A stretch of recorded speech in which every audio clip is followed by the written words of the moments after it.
Welcome back to episode 109 of Warriors Den podcast. Today's guest is BJJ black belt under the Megaton Diaz lineage. It's a old school lineage of awesome martial artists and Brazilian Jiu-Jitsu practitioners. And I originally met him when I started my BJJ journey when he was a blue belt. And I can say I rolled with him after the podcast. He is definitely deserving of his black belt. Now, people join martial arts for all sorts of reasons, and I asked him about why he decided to learn martial arts and to start. And here is a little clip of the story he was telling as to why he started martial arts. And everything's going fine, but all of a sudden one of the guys goes, "Yeah, so we're gonna be taking your firewood and your beer." What? What, bro? Like out of nowhere, right? It's crazy how fast things will switch. Yeah, So my buddy stands up and he goes, "No, man, you're not taking our firewood. There's yeah, a forest right there. You can get your own firewood." We even invited him to chill with us as yeah. well. And so next thing you know, one of the guys had grabbed one of our beer bottles Mm, and smashed my buddy on the back of the head with it. yeah. And it actually cut him from the back of the head down to his neck, about a Jeez. millimeter from his artery. Yeah. I think it was 30 staples to put his neck back Did it together. break? It's a pretty chilling story. Unprovoked assault for things that ended up with hospitalization of his friend.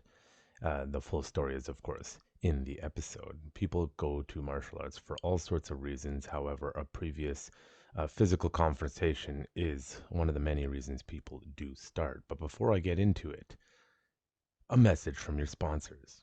Thank you for listening to the Warriors Den podcast. This podcast is brought to you by Urban Tactics Krav Maga, turning lambs into lions since 2013. If you like this podcast and our content, make sure you support us in the many various ways you can. The easy and free ways start with liking, subscribing, following, and leaving a positive review wherever you may be listening or watching. You can also follow us on social media, on Facebook, Instagram at Urban Tactics Krav Maga, and Twitter at Urban Tactics KM. You can also follow us on YouTube and Rumble at Urban Tactics Krav Maga. Another great way to support this podcast, as well as our other content, is to check out our blog at www.utkmblog.com. Here you can check out our weekly curriculum, our various blog posts, and general ideas about Krav Maga and self-defense. For those of you feeling generous, you can also click on the Support Us tab and send donations our way so we can continue providing the awesome content you love. And for those who would like a little more for their money, you can check out www.utkmu.com and learn Krav Maga and self-defense online as we teach it at our school. You can check out the various levels of curriculum with monthly or annual subscriptions and learn Krav Maga so that you too can walk in peace. Small disclaimer, UTKMU is meant to supplement your regular Krav Maga self-defense or martial arts training in person with qualified instructors and is not a substitute for in-person real training. And for those of you who want to look as good as I know you feel, you can always check out www.utkmshop.com where you can check out and buy the latest UTKM merch from us. Warning, wearing UTKM merch will not turn you from a lamb to a lion. To start your transformation from lamb to lion, you must start your training journey today. Stay consistent and never give up wherever you may be. Side effects of wearing UTKM merch may be chronic bouts of kicking ass, feeling good, and learning to walk in peace. And of course, if you are in the Metro Vancouver area, come train with us in person. Sign up at www.urbantacticskm.com. I would love to help you on your journey from lamb into lion. And now, back to the episode. Okay, if you are tired of hearing that by now because you're a regular listener, well, why don't you start donating? Or you can skip. I put the timestamps now so you can skip. And for the shop, you can see I am wearing in the video, I am wearing one of our Turning Lambs into Lions awesome sweaters, limited edition. You can see kind of. If you're just listening to audio, then, well, we have video now if you have forgotten. So anyways, back to the podcast. So Matt is an amazing martial artist who's been training, very dedicated, even though I have not been able to train with him for many years due to life. He has continued his journey, and I've been watching it quite regularly on social media. and he recently during COVID started his own garage gym, which inspired me to create my own garage gym. Once now that I have a garage, if you want to check out him, you can check him out in more detail on Instagram, Sharpe Martial Arts, Sharpe_martial_arts. You can just check out there. If you're looking on the video, I'm just scrolling through it. He also teaches at Advantage Jiu Jitsu. Previously had one of the owners, Ryan, on there. So we talk about all sorts of things, his journey in martial arts. We talk about the world around us.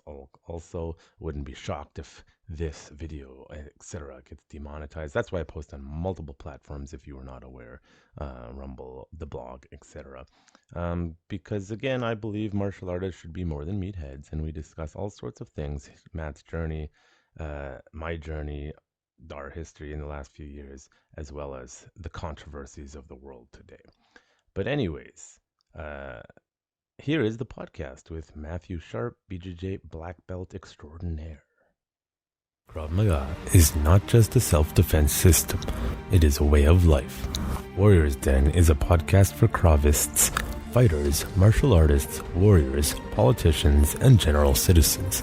Consider this. The society that separates scholars from its warriors will have its thinking done by cowards and its fighting done by fools. Lucidity. Your host, Jonathan Fader, talks to guests in an open and uncensored format about their fights, their philosophies, and their lives. No topic is taboo, and the conversation may start in one place and end in another. As the quote suggests, you cannot separate the warrior from the politics and the world around them, as a true warrior must be a student in all forms of art and science.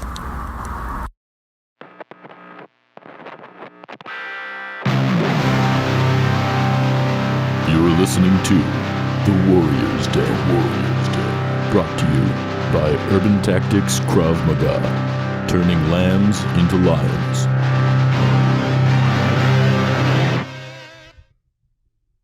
Okay, I am back in this new studio space. You can see with the camera. It took me a bit, but I am here with Matthew Sharpe, BJJ black belt, and Yes, martial sir. art extraordinaire. How are you today? I'm good, man. What's up? Cheers. Not too bad. Cheers. Just make sure you're a little closer so it's Okay, like, yeah. I'll move it a You'll little get closer. used to it. Yeah. There you go, yeah. So how'd you start your martial arts journey? Well, that was going on 13 years ago now. It's been a while, but A few years longer than me, I guess. yeah, a little bit. I think I met you. Well, I was probably a blue belt when you first showed up to Creative Yeah, Fighter I think stuff. so. I was just back from the military at the time, and I was like, oh, jiu-jitsu and MMA from the UFC. I'll try that. I met Trevor at a bar. He was marketing at a bar. Yeah, And I was yeah. like, yeah, well, it's close by. I'll go Those to were some that. good times. Yeah. And I was training there, I don't know, 6 months or so. Mm-hmm. And then I started teaching Krav Maga elsewhere. And then it was just more convenient for me to be training there. Yeah. Well, you were a big inspiration because pretty quickly you started your own gym, right? And Yeah. even you got like the most OG podcast out of the Right? You remember. Oh, I remember. Yeah, this is a long time coming. I think I Yeah. approached you years ago. Yeah. Wanted to And come on this. we just couldn't get it going. Yeah. Yeah. I wish I kept it up, but I was just life and mental health, and I was like, ah, and then I stopped. Then COVID, I'm like, I want to start it again. Yeah. Well, it's funny all the positive things that can come out of a crisis like COVID. Yeah, right. Yeah, For instance, this gym, yeah, the gym that I created, right? yeah, But yeah, back to how I started. So I trained, the traditional martial arts when I was a kid. yeah. Sorry, I'll get closer. Yeah, you'll figure it out. Yeah. I like to move around a lot. Yeah. But, yeah, I trained all the traditional martial arts as a kid. I loved it. Yeah, But I also moved around a lot, and places that I moved didn't have gyms, and you kind of just don't continue. yeah. But actually, how it happened was me and my friends were all having a bonfire underneath the Alex Fraser Bridge. Oh, of all places. We used to do that all the time. Classic old school Delta boys. Yeah. So yeah, Nowadays you'd be homeless if you're doing. yeah, exactly right. But so we had a fish tank full of beer. Yeah. Brought all our firewood. It was just me and two other friends, and a group of guys came down, and we'd actually knew a couple of them. It's funny, it kind of gets my heart rate going even talking about this story. But Nostalgia. we're getting right into it. So these guys come up. They're a couple years younger than us. I knew a few of them. They had a dog. I'm a big dog person, so right away I'm wrestling with the dog. Yeah. and everything's going fine. But all of a sudden, one of the guys goes, "Yeah, so we're gonna be taking your firewood and your beer." What? What, bro? Like out of nowhere, right? It's crazy how fast things will switch. Yeah. So my buddy stands up and he goes, "No, man, you're not taking our firewood. Yeah. There's a forest right there. You can get your own firewood." We even invited him to chill with us as well. And so next thing you know, one of the guys had grabbed one of our beer bottles and smashed my buddy on the back of the head with it. Yeah. And it actually cut him from the back of the head down to his neck, about a millimeter from his artery. I think it was 30 staples to put his neck back Did together. it break?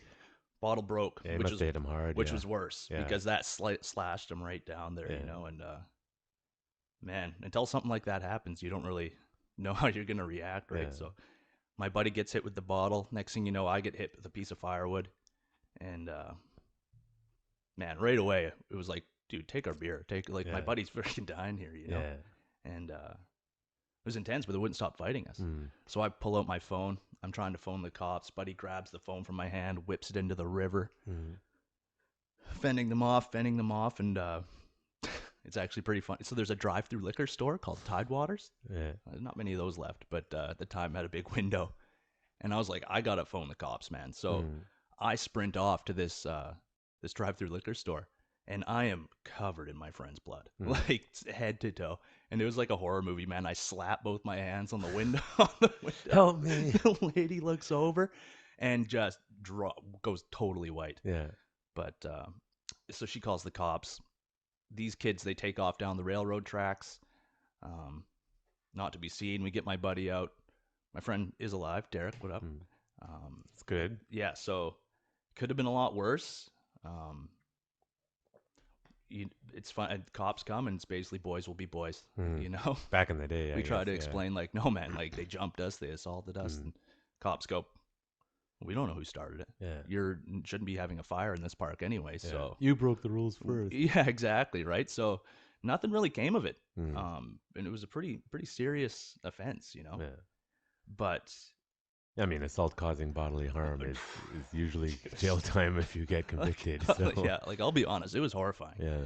And that feeling of not knowing how to defend yourself too. Like, you don't know how much you don't know until something serious like that happens. That meme that goes around? It's like the average male overestimates their ability to fight by like 4,000%. 100%. I will say though, I blocked that piece of wood with my arm pretty good. Yeah. Solid block. Yeah.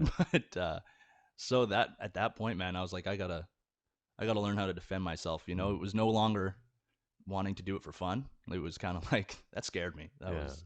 Yeah, I mean, I obviously teach self-defense for a living. I find people come because something happened to them, or they want to get ready for something specific. Yeah. As opposed to say like jiu-jitsu, people are like, I saw it on TV, I want to get competition, or MMA. Yeah. And then of course jiu-jitsu is the mental health aspect. But I had a string of they're not students, but string of people come in. They're not going to listen to this. In the last 2 months, like when COVID kind of opened up, and these are the people who are like, they're nervous about the way society is, but they're the people who are like pro lockdown at the same time, and they come in and like, I need to learn to defend myself. And it's the attitude of, I want to learn to defend myself, but I don't really understand why people are violent, and people aren't really that bad. And and it's like, why are you here? Yeah. And then you start talking to people about, stories like that, about people don't care. They want something. There's a self-defense expert. He's always talking about they want your body, they want your life, or they want your stuff. Yeah. And a lot of these young, specifically more younger individuals nowadays are like, who would be so mean? And you're like, what is wrong with you? Yeah. Like, why are you here? Like, you're gonna unfortunately have to be in one of those situations to wake up and realize well, stuff happens. I think we'd like to think that people are rational as a whole. Well, we learned that that's not true this last 2 years. No, it's definitely not true. And pack mentality, right? Yeah. I feel like that's what happened in that situation too. One guy starts it, and it becomes this pack of dogs, right? Yeah. And things can go into chaos pretty fast. Yeah. So then from that incident, where did you start rather? So at that point, it was just a thought in my head now. I'd like to start training. I didn't like the feeling I had once it all happened. And I'm also an electrician. So I was actually building a dental clinic beside Trevor's old gym there, where you first started. Yeah. And it's a foot in the door idea, right? Like, I was working there, and I looking back, I think I tricked myself into going into that gym. I got it. Yeah. Well, I had a just a bottle of water. I'm like, I'm thirsty. It's lunch, so I walked into Trevor's to ask if I could fill up my water bottle, pretty much. And got me. man, the salesman that he is, he got me and 6 of my buddies to all start training that next day. Yeah, that's actually good. Usually people don't like starting with their friends, and if you go with a group of friends, it's a lot easier. It was a lot easier to stick at it and train. I'm the last one remaining too. Yeah, right. So did you start with the jiu-jitsu or the Jeet Kune Do? No, I started Jeet Kune Do. But man, right when I was starting was when Dave Perron, Showtime. Yeah. He had just got back into it and was starting to do professional fights. I think within a month, Trevor had me in that ring sparring. We need training partners. Yeah, I got thrown in as a body pretty quick there. And me and my other friend, Trevor Silverwood, also were early on sparring partners. But I remember he produced a couple local MMA fighters back in the day in that gym. Especially, he was more Jeet Kune Do and weapons based. So, he was an interesting cat, that Trevor. Yeah. Yeah, I never got into that. I did a few lessons of that, but I just never got into it. And for me, I find, coming from the Krav background, that a lot of the weapon stuff is too much. Oh, yeah. For my liking, and I like to keep it more military, more simple aspect. So sure. I just could not break my training for that. Yeah. But the jiu-jitsu, obviously. Well, there's a reason it's all, like, it's one of the most widely used arts in the movies. Yeah. Right? Yeah. It's a beautiful looking art, but you're absolutely right. Keep it simple, stupid at the end of the day. Yeah, right? like I remember just doing a knife sequence he was teaching, and there was an extra movement. Yeah. And I just couldn't couldn't keep doing. I kept reverting to my one less movement. And then you talk to like military guys who've used knives in combat, and they're like, stab him in the throat. That's it. Yeah. So I just could never get my head around it. I did do a Dan Santos seminar once. Oh, I think I remember when he came here. Yeah, was it here? It was actually the one before that in Calgary. I didn't know he was coming here, and I drove up to Calgary because it's like, that'd be cool. And it was doing the Jeet Kune Do striking. I have no problem with that. But then they busted out the double collie sticks. I cannot do double. And, everyone there knows the patterns. They're like, oh, yeah, it's super easy. And I'm like, nah, you have to memorize this stuff. Yeah, totally. Could not get it. It's its own art, and it's there's a certain demographic of people that really that lean into that art, right? Yeah. And it's great for them. I think it's good for motor skills. Trevor would always call it upgrading the software. Learning complicated and techniques, and a lot of the reaction-based stuff is cool. Yeah. The guy I train with now is Toby Reyes. Do you remember him? So he's been on a couple times. Yeah. I do a lot of weapons with him, and he has much more of a reality-based approach to his weapons fighting, which I really the Illustrissimo, I think. Illustrissimo, yeah. So he was pretty cool. So I was doing Jeet Kune Do for about 6 months. Liking it. I wasn't really thinking about jiu-jitsu much. Yeah. My roommate now, actually, Joe DeMule, he started the jiu-jitsu when I was doing the striking. But one day Trevor had Adam, little Adam, come and roll with everybody in the striking class. Yeah. And I could not believe how easy it was for like a tiny little young kid to just completely control you and dominate the situation. Yeah. Yeah, I mean, I remember when I went, I was going to lunchtime, kind of open mat. They weren't really classes. Yeah. And at that time, it was like purple belts and up, when, not many gyms were around for jiu-jitsu. And there was more old school. And it's just going from like, okay, you're rolling and getting smothered by purple belts and 200-pound guys for like 6 months straight. And then I got over my claustrophobia pretty quick. That's true, yeah. You learn to enjoy being uncomfortable. Throw to the wolves and then go. But I remember, because some of those guys were like black belts before anyone, even the owners of the other gyms locally were even black belts. What's the oldest lineage in Western Canada, right? Yeah. A lot of those guys you were training with it's like Brock and Ryan and all those black belts now. Now they have the advantage, which you're repping. Repping the advantage, Yeah. So where did obviously you're a BJJ black belt now, but when did that transition sort of... Was it just you? Once I started rolling, it was pretty much done Game from over, there. Yeah. I still done striking. Like, I've lived in Thailand for a while, did Muay Thai. I really do enjoy the striking and the weapons still, but there's just something about jiu-jitsu, man. It's I think it's because you can go like pretty close to 100% Mm-hmm. relatively, depending of who the person is, but relatively safely, and you can just burn your energy and really work through the chess moves of jujitsu. While other stuff like Krav, you can't really go No, 100%. It's no, not gonna work. especially not boxing or kickboxing, Yeah, right? You have to have a lot of control, yeah, which is why I love the ties so much because yeah. they have this beautiful way of sparring where they don't even need to wear gloves or anything. Just They're touching playing. each Yeah. other, making noises. It's You know, it's, and I teach that with my students because I'm like, they have to learn to spar. We do it with face masks and MMA gloves. mm-hmm. And North Americans and Europeans just struggle. It's like you don't have to kill each other to get good. They're I like, know. I'm not hitting hard. I'm like, hey, did you see how that guy's head whipped back? You're hitting too hard. Yeah. It's like, no, I'm not. It's like you just tap, and it's just mentally people just think you have to go crazy, and then you look at the ties, and they're like totally chill. The caveat to that though is the ties they compete every weekend. Yeah, yeah, You know what I mean? They are actually fighting people every weekend. So when they're training throughout the week, um, they can keep. I think there's a time and place for hard sparring, yeah.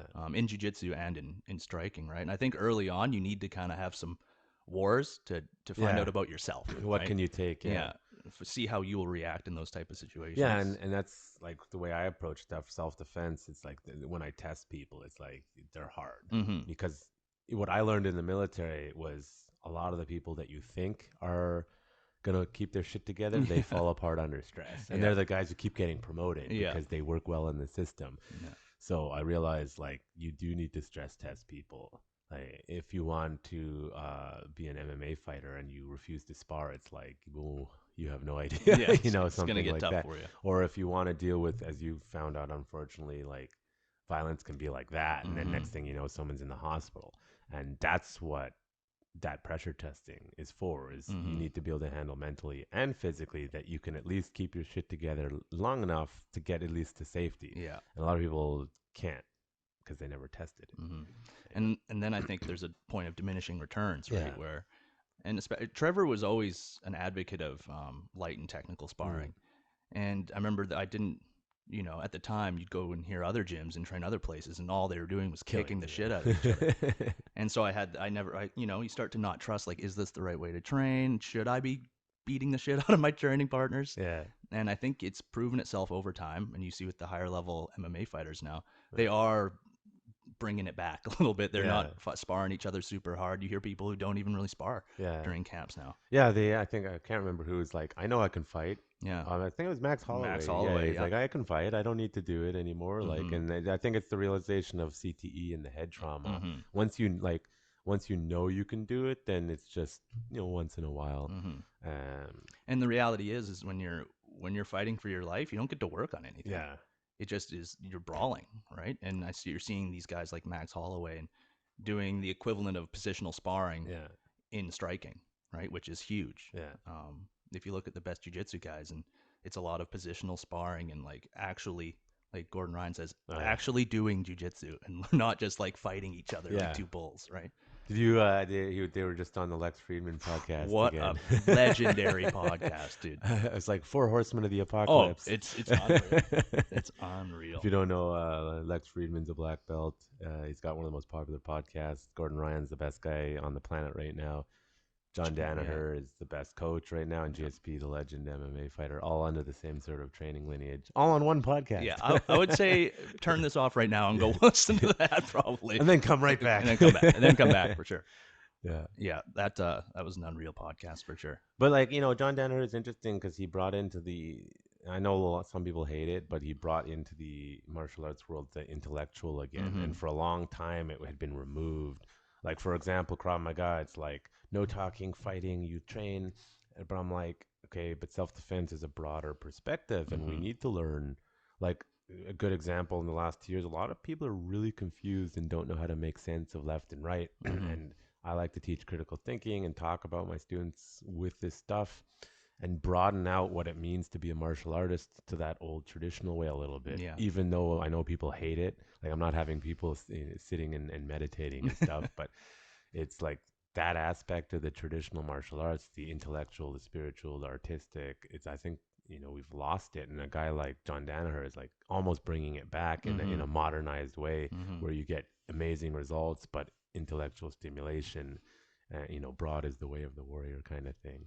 Well, it's like learning through the fire it takes a long time, right? I feel like I wasted a lot of years, quite frankly, Yeah. grinding without full purpose. Yeah. I don't know if you watch a lot of instructionals or anything like that. I do not. I Yeah. should. I know the benefits of it. Every time I see a video on YouTube or like Instagram, I'm like, I like that. Mm-hmm. But I'm not the best student for that. Honestly, kind of stuff. honestly, I was not either. Yeah. I really the first time I've actually dug in is the Danaher Kimura system, Oh yeah. and I've been luckily with my job. I work up north, Yeah. and I got a Yeah. lot. Of Getting you in was a challenge. I got a lot of time. So, but watching that instructional has revolutionized my game on so many levels. And Yeah. most people can't listen to Danaher talk, but Yeah. He's got a particular way about it. he's got a particular way. At first, I was listening to it regular speed, then you go twice as fast, and it's Yeah. great. Yeah. But Gordon had a really controversial line, I thought, but it's true in a lot of ways. He goes, the reason nobody can compete with a guy like Danaher is you can be a black belt jiu-jitsu competitor, world class, high level. We both know that doesn't make you a good instructor. Yeah. And second of all, how is a black belt from the favelas going to learn how to teach? You know, Danaher knows how to teach, how to structure everything. Yeah. It's just that's its own skill, right? Yeah. And like you said, bringing in that intellectual side of it and a structure to it. When you see his instructionals, it's systemized, right? Yeah. And then you see guys like Gary Tonin and Gordon Ryan, and it's like now you can compartmentalize little systems. So it's like, ooh, I can do the Kimura system. When that's not working, I'll go to the front headlock system, and then I can go to the back system, and you just flow between all these systems, Connecting right? it. And now it's just 4 things you're doing. You've made them into mini games almost. Yeah, and it brings up an interesting point, like in teaching, like how do you teach for progression? Like in the jiu-jitsu world, for example, you go to some gyms and they're just teaching a bunch of random techniques. And some gyms, everyone's getting good because it has a high caliber quality student and everyone's developing themselves and it works out fine. And then you go to other gyms that are just producing belt factories and they're not learning anything. And then you try to tell those people, hey, look at the quality of your students. And they're like, what? How dare you? Like, well, why don't you guys show up for tournaments ever? No reason. It's tough, right? As the instructor too, and when you're trying to run a business in a gym, unfortunately, the most efficient way to teach, it requires dedicated students who are showing up multiple times a week. That's the hard part. And it requires going over the same things over and over again. And that a lot of people don't like that. You know, a lot of recreational people, they get bored right away. You can see it, and you can see them in their eyes, right? So try teaching Krav Maga; it's worse. Yeah, super simple, repetitive. Yeah. My white belt curriculum's every 6 months. It's the same. Repeat. Exactly. Repeat. And I see how instructors fall into that loop of I want to show a cool technique each time Yeah. But the reality is that's not going to produce the highest level jiu-jiteros or whatever. So that brings up a question: how? Because obviously you're teaching out of your garage and also at Advantage. And Advantage, the shirt represent. So how did the teaching come along? Did you start with jiu-jitsu or was there? Because I know you dabble in a little bit of all this stuff, right? So how I started teaching was at the Creative Fighters Guild at Trevor's, and I was going to the fundamentals class. I think I was a purple belt. Yeah, I was a purple belt. Still one of the last higher level guys going to the fundamentals. And I don't know if you remember one of the black belts, Jeff Blossom. Is that the guy who passed away? He's the guy who passed away. Yeah. And so I was probably his most dedicated student at that point, and he was going to his fundamentals classes. Yeah. And once again, looking back, I remember there was a moment. For those that don't know, Jeff passed away of colon cancer. But I remember one day he was a big, strong guy. Oh yeah, I remember. And I remember one day rolling with him, and I could move him, and I was like, he felt like he's either having an off day, but his strength seemed to be gone. Yeah. And I remember noticing that, and then Trevor one day asked me if I could cover the class, because Jeff wasn't going to be in. That turned into 2 months. And then, sure enough, when Jeff was ready, he told everybody, and it was a beautiful thing. He came and taught one more class right before he died. So it's a bit of a sad story of how I actually started teaching, but I kept going from there and taught for, I think, 4 years, the fundamentals program at Trevor's. Yeah. And That would have been, is that 4 years ago, or is it, because he closed recently, It ended right? right at, Yeah. well, basically COVID was Yeah, when yeah. when the first shutdowns happened. I Yeah. think Trevor moved to all teaching online. He's doing really cool things, Yeah. doing online teaching now, but I think he's over the brick and mortar Yeah. It's tough. Why, business. I actually, side note, I went virtual, like a lot of people, but Hmm. my students are like, no, I don't want to do that. It's tough, and even Trevor, he was teaching Zoom classes, Yeah. and like I'll be honest, I didn't do them Yeah. either. It's just it wasn't. It's not martial arts Yeah. if you're not Well, kicking I each think other. I think I, I think I was being a little sour too, right? Because Mm, everybody was grumpy when all the gyms shut down, yeah. you know. Oh, And I was annoyed. oh, I mean, yeah, 2 weeks to slow the curve, right? But, Tell people, after the initial thing is now's the time to speak up. And yeah, unfortunately, Canadians were just being like, no, no, we need to keep everything civil. And I'm like, just so polite, goddamn. now it's happening. I was like, you guys should have done this last year, you Yeah, schmucks. And yeah, they just think I'm an asshole for pointing out the obvious. yeah, yeah, yeah. But yeah, But a lot of it, I mean, I'll be honest, I can't really complain about COVID. yeah, I got a new job, I built my gym, I met a new girl. yeah, You know, like it's funny when people, a lot of the, there's definitely people who've been affected by this yes, big yes, time. for sure. But I think a lot of people, if they just turned off social media, Yeah. would realize they weren't as affected as they. Oh, Like, yeah, I I know. can't go to bars. Like, I don't really go to bars anymore anyway, you Yeah, know? it was actually funny you say that. I was talking to Dayan Kaij. He was training with us yesterday, and he's like, anyone who came out of this thing better is a fucking psychopath. Like, he's joking. And I was like, but I came out of it better. Yeah. It's like, I was dating my then girlfriend, but we got married, we Hmm. got this place, pivoted some things. And it's like, that's, as annoying as it is, you got to pivot. And I didn't, up until certain passports were introduced, I was living life pretty normally, except for Yeah. the Zoom classes. So, because I wasn't scared to go places or do Hmm. anything, and just keep healthy, stay home if sick, standard stuff that works. And nothing, I actually enjoyed the no traffic, and Yeah. the lack of training partners was a bit annoying, but, you know, spoiler alert, most of the gyms here, I would say 70% of the gyms in Metro Vancouver, they weren't being total tools, and I mean that, Hmm. were open anyway. Totally. So we Yeah. got some training in here. Put some put some paper on the windows and just keep Yeah, going, right? yeah. Take So a few complaints here or there. yeah, and Honestly, it was kind of fun. Like, yeah, underground fight club. yeah, it was like a yeah, it was like a old school speakeasies. It Yeah, was like a jujitsu speakeasy, right? yeah. It was a little tough at first, and then my students, after about 4 months, started feeling a bit more comfortable training a bit, and then Hmm. it was like dancing around the rules, and then all the people complaining who chose to stay closed. And Well, it's like, well. it's funny. Even like so, this new variant is like unquestionably way more contagious. I might have had it. Yeah, I might have been in quarantine for 5 days up at work. So Yeah. that was fun. Yeah. But so yeah, it for sure spreads way more than Yeah. everything else. It was barely a head cold. Yeah. But what I did find is, when it was spreading more, less people showed up to the classes because Yeah. some people were worried about it. Yeah. Guess what? Personal autonomy. Mm. It started to spread. People did the right thing on Yeah, their yeah. own. Stayed home. So they stayed home. Yeah. It doesn't need to have all these rules. People will do that Yeah. if they're given left to their own devices, right? Yeah. If you're worried, you don't go. Yeah, no, that's what I was telling people. Stay home if you're sick. Hmm. Up until Omicron, there was no issues, but Omicron and being the insanely contagious thing, it's It's just like wild, everybody dude. I know Dude, had got it's it within wild. a 3-week period. So yeah, like I said, I work up at a camp up north Yeah. called Kamano.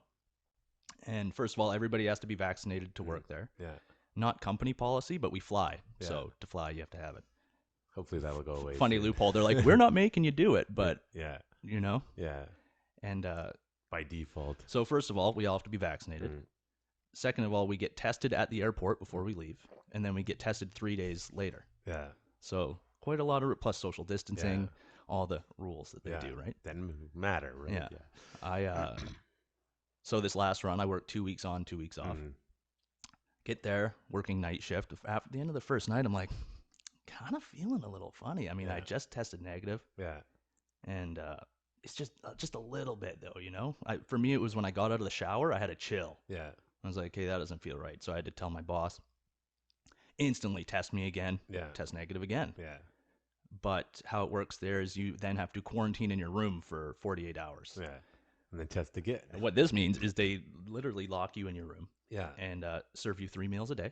Prison time. It was legit prison time, dude. It was wild. Yeah. I was doing prison workouts. I was eating steak with my hands. Yeah. Like it got to the point where at 6:30 in the morning, I could hear the guy who brings the food coming down the hallway, and I'd be waiting at the door. Give me food. Like a feral animal, dude.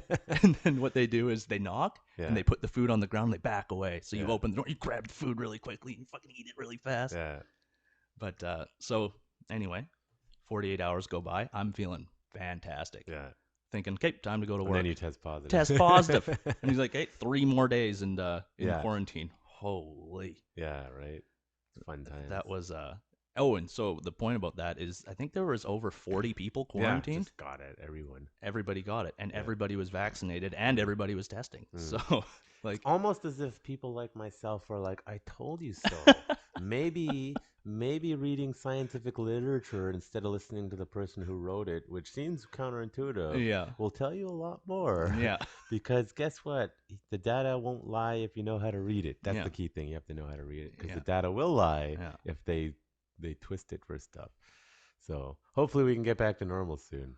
And then, but it's interesting because a lot of people, as I said, are scared, and I saw an influx of people who wanted to come and train.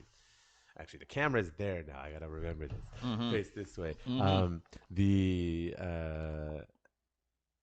there's clearly tension because everyone's unsure of what's going to happen and how's it going to do. And it's just like, well, if you understand violence, you don't want to be violent.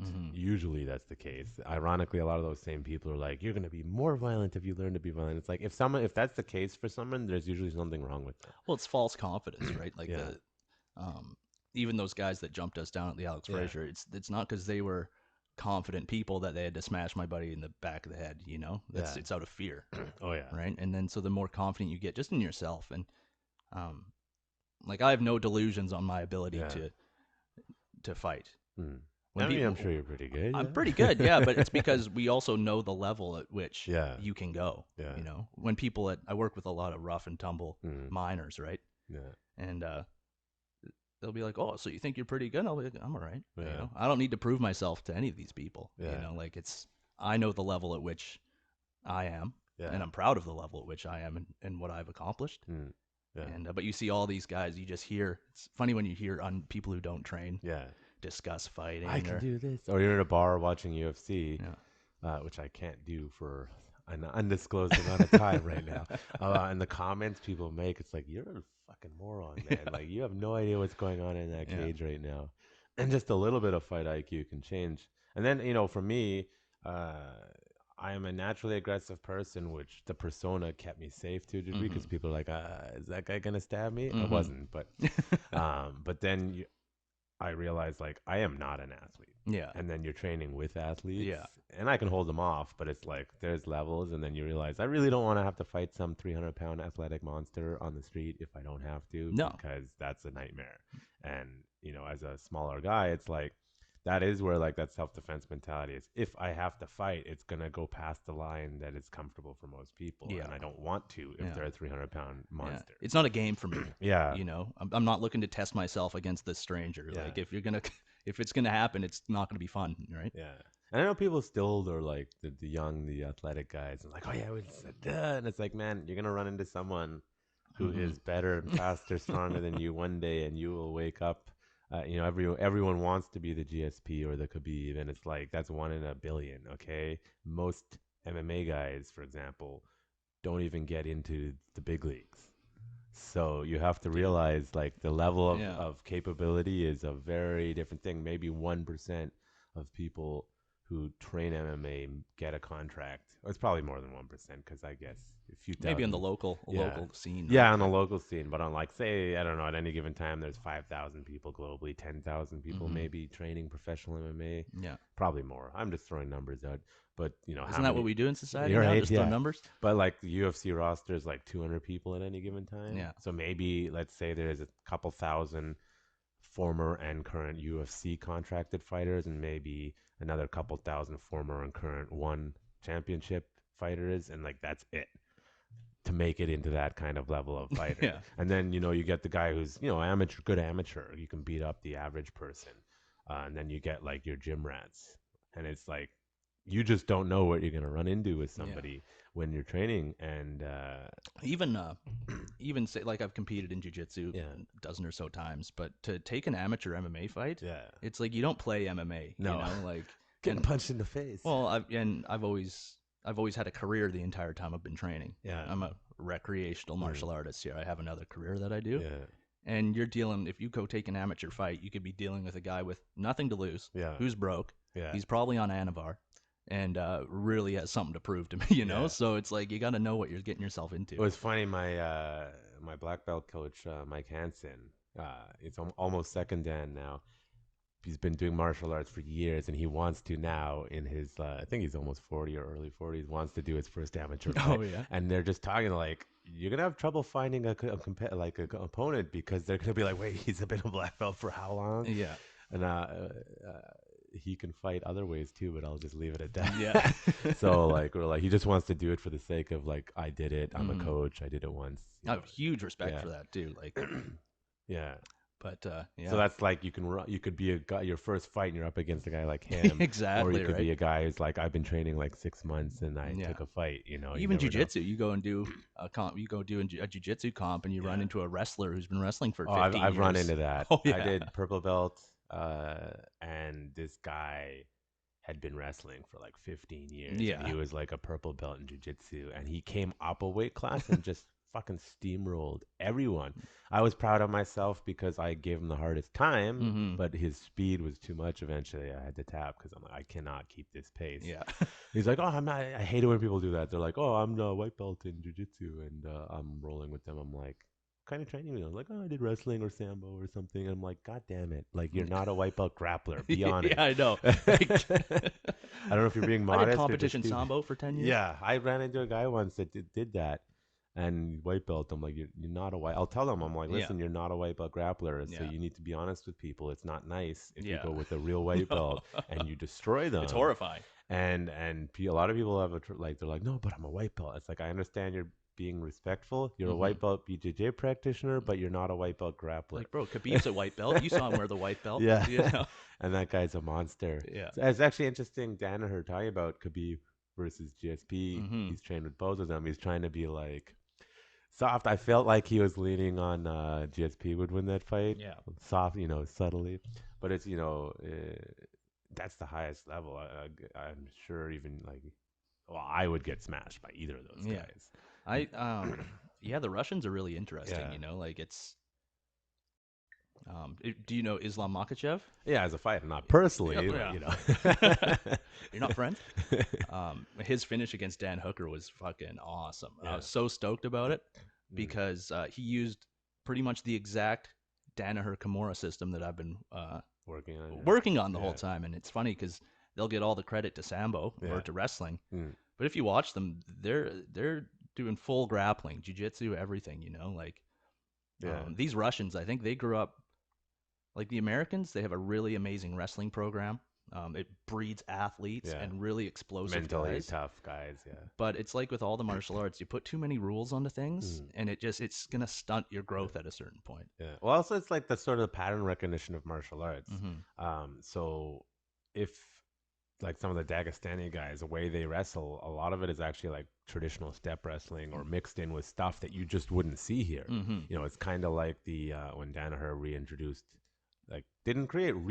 lead locks into modern jiu-jitsu, but that stuff had been around forever. And they are actually talking about on that podcast. It's like, imagine what was in the Library of Alexandria regarding pancration, and what is there any techniques that we still haven't relearned? 100%. Yeah, probably. And it's like, if you're training with your guys that you always train with, and you get used to the certain patterns that they know how to move, and then you go train at another gym, and you're like, either you're dominating them or you're getting dominated because you don't recognize the patterns. And so a lot of those guys, other than the fact they're a little psycho in Eastern Europe,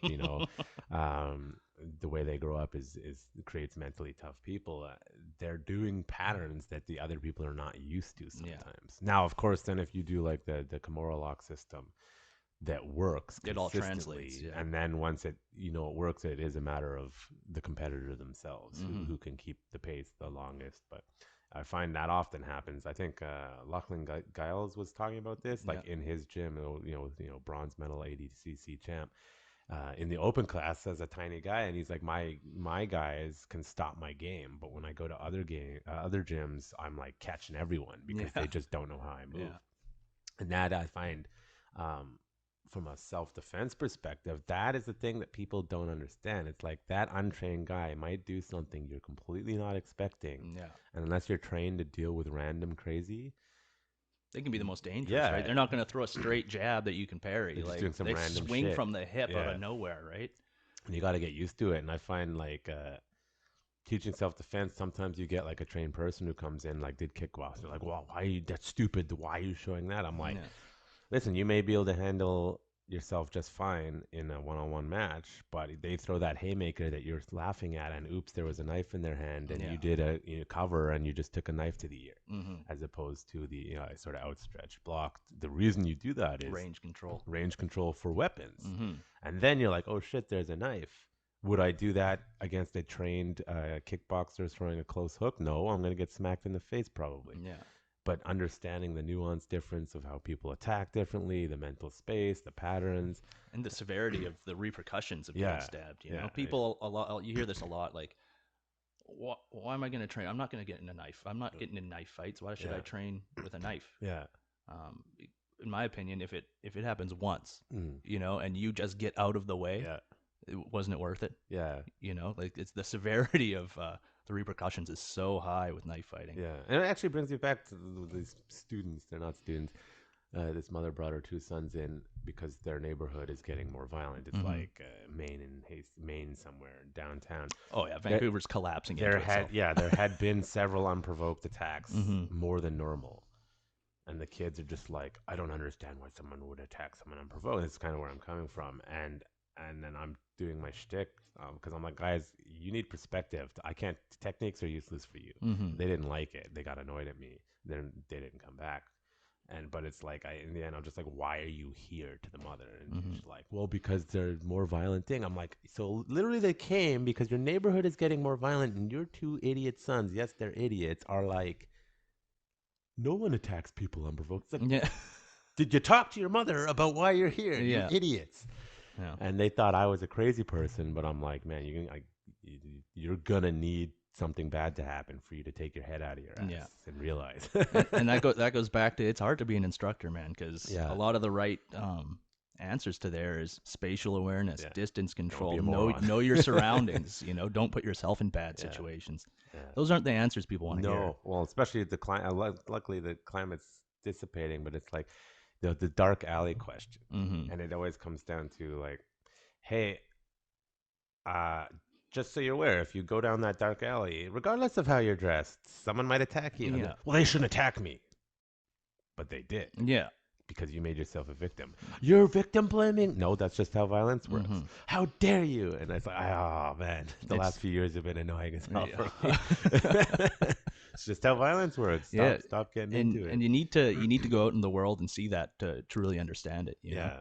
I was when I was living in Thailand, we had just left a hostel, and two local Thai guys got into an argument.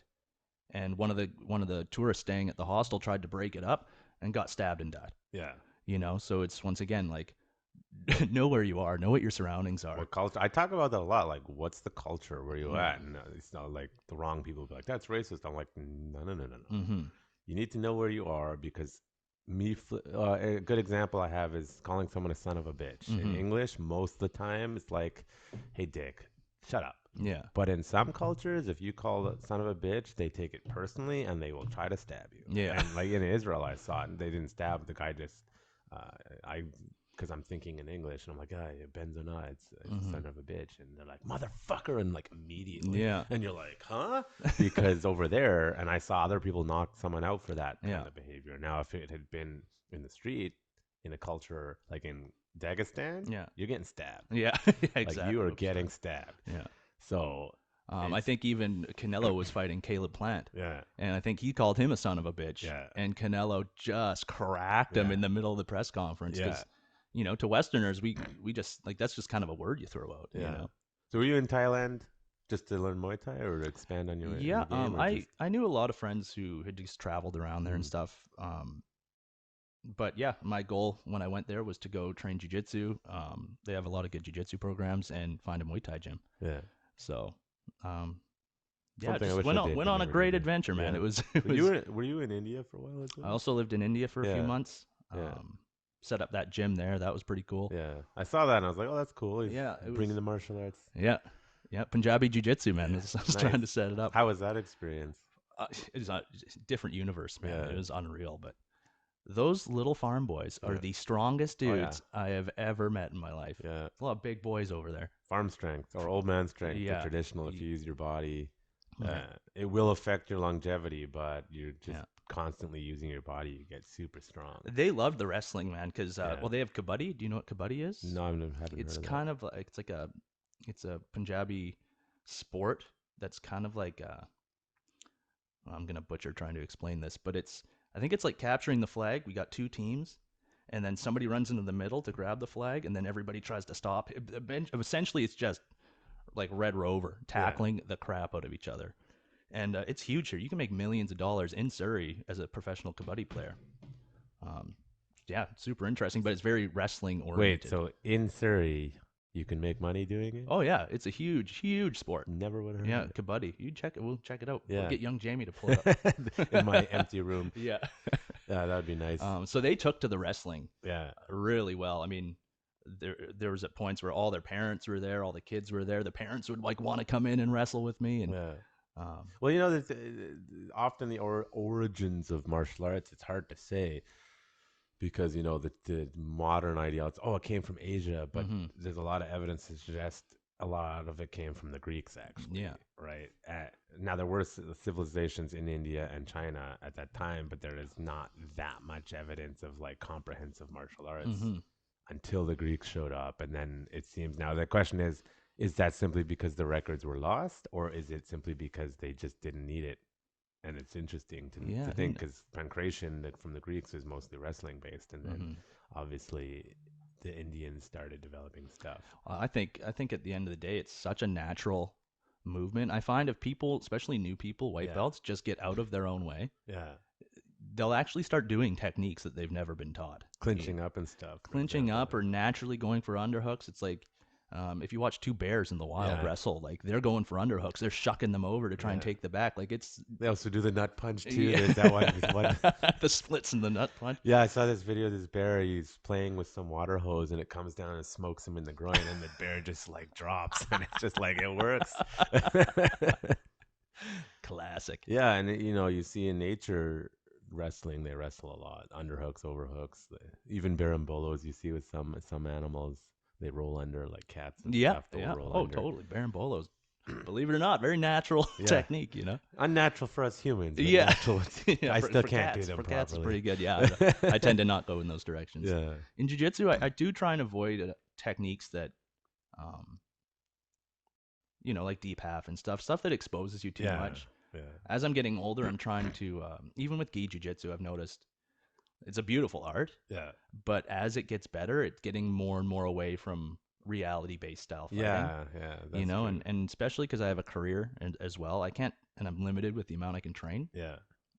Like I can't dedicate all my time to learning reverse Della worm guards and shit. Like it's Play around, but it's like I need to learn things that work with both gi and no gi. Yeah. Because I just don't have the time. If Yeah. I was doing it full time, sure, I can learn all these crazy.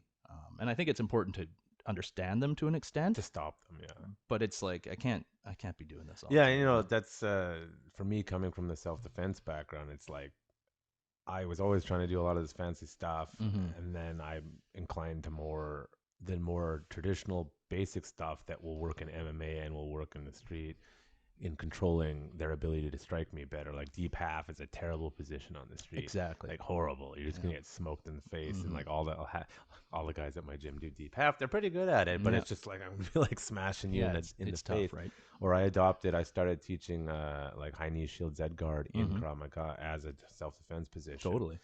Because it keeps them at bay, you can control them, and you're halfway up if you need to be, right? So it's and it was an MMA fighter who talked to me about that from a self defense. Krav Maga is not the best on the ground, so when it's like coming from self-defense attitude, but no one who's taught you the self-defense really understands grappling. I have to go learn from grapplers and then figure out how does it actually work from a practical self-defense. And a lot of that stuff, the fancy stuff, is just like it would get you smoked in the street or weapon retention. 100%. Yeah, like I actually had my advanced students. We were working on police arrests at the high level, and then they're not the best grapplers yet, but I was like, okay, now we're putting on the duty belt with the gun. And I said, you're going to go through the drill, but at this point, the person's going to resist heavy. Yeah. Now you got to control them and keep that pistol away. That and changes it's everything. very right? difficult. They struggled with it. One of the students, and it would work unless the policy says just got it when the gun came out. Inevitably, he just dropped the magazine, racked it, and threw the gun, and then started wrestling, which works if there's nobody there. But if there's not, you can't do that.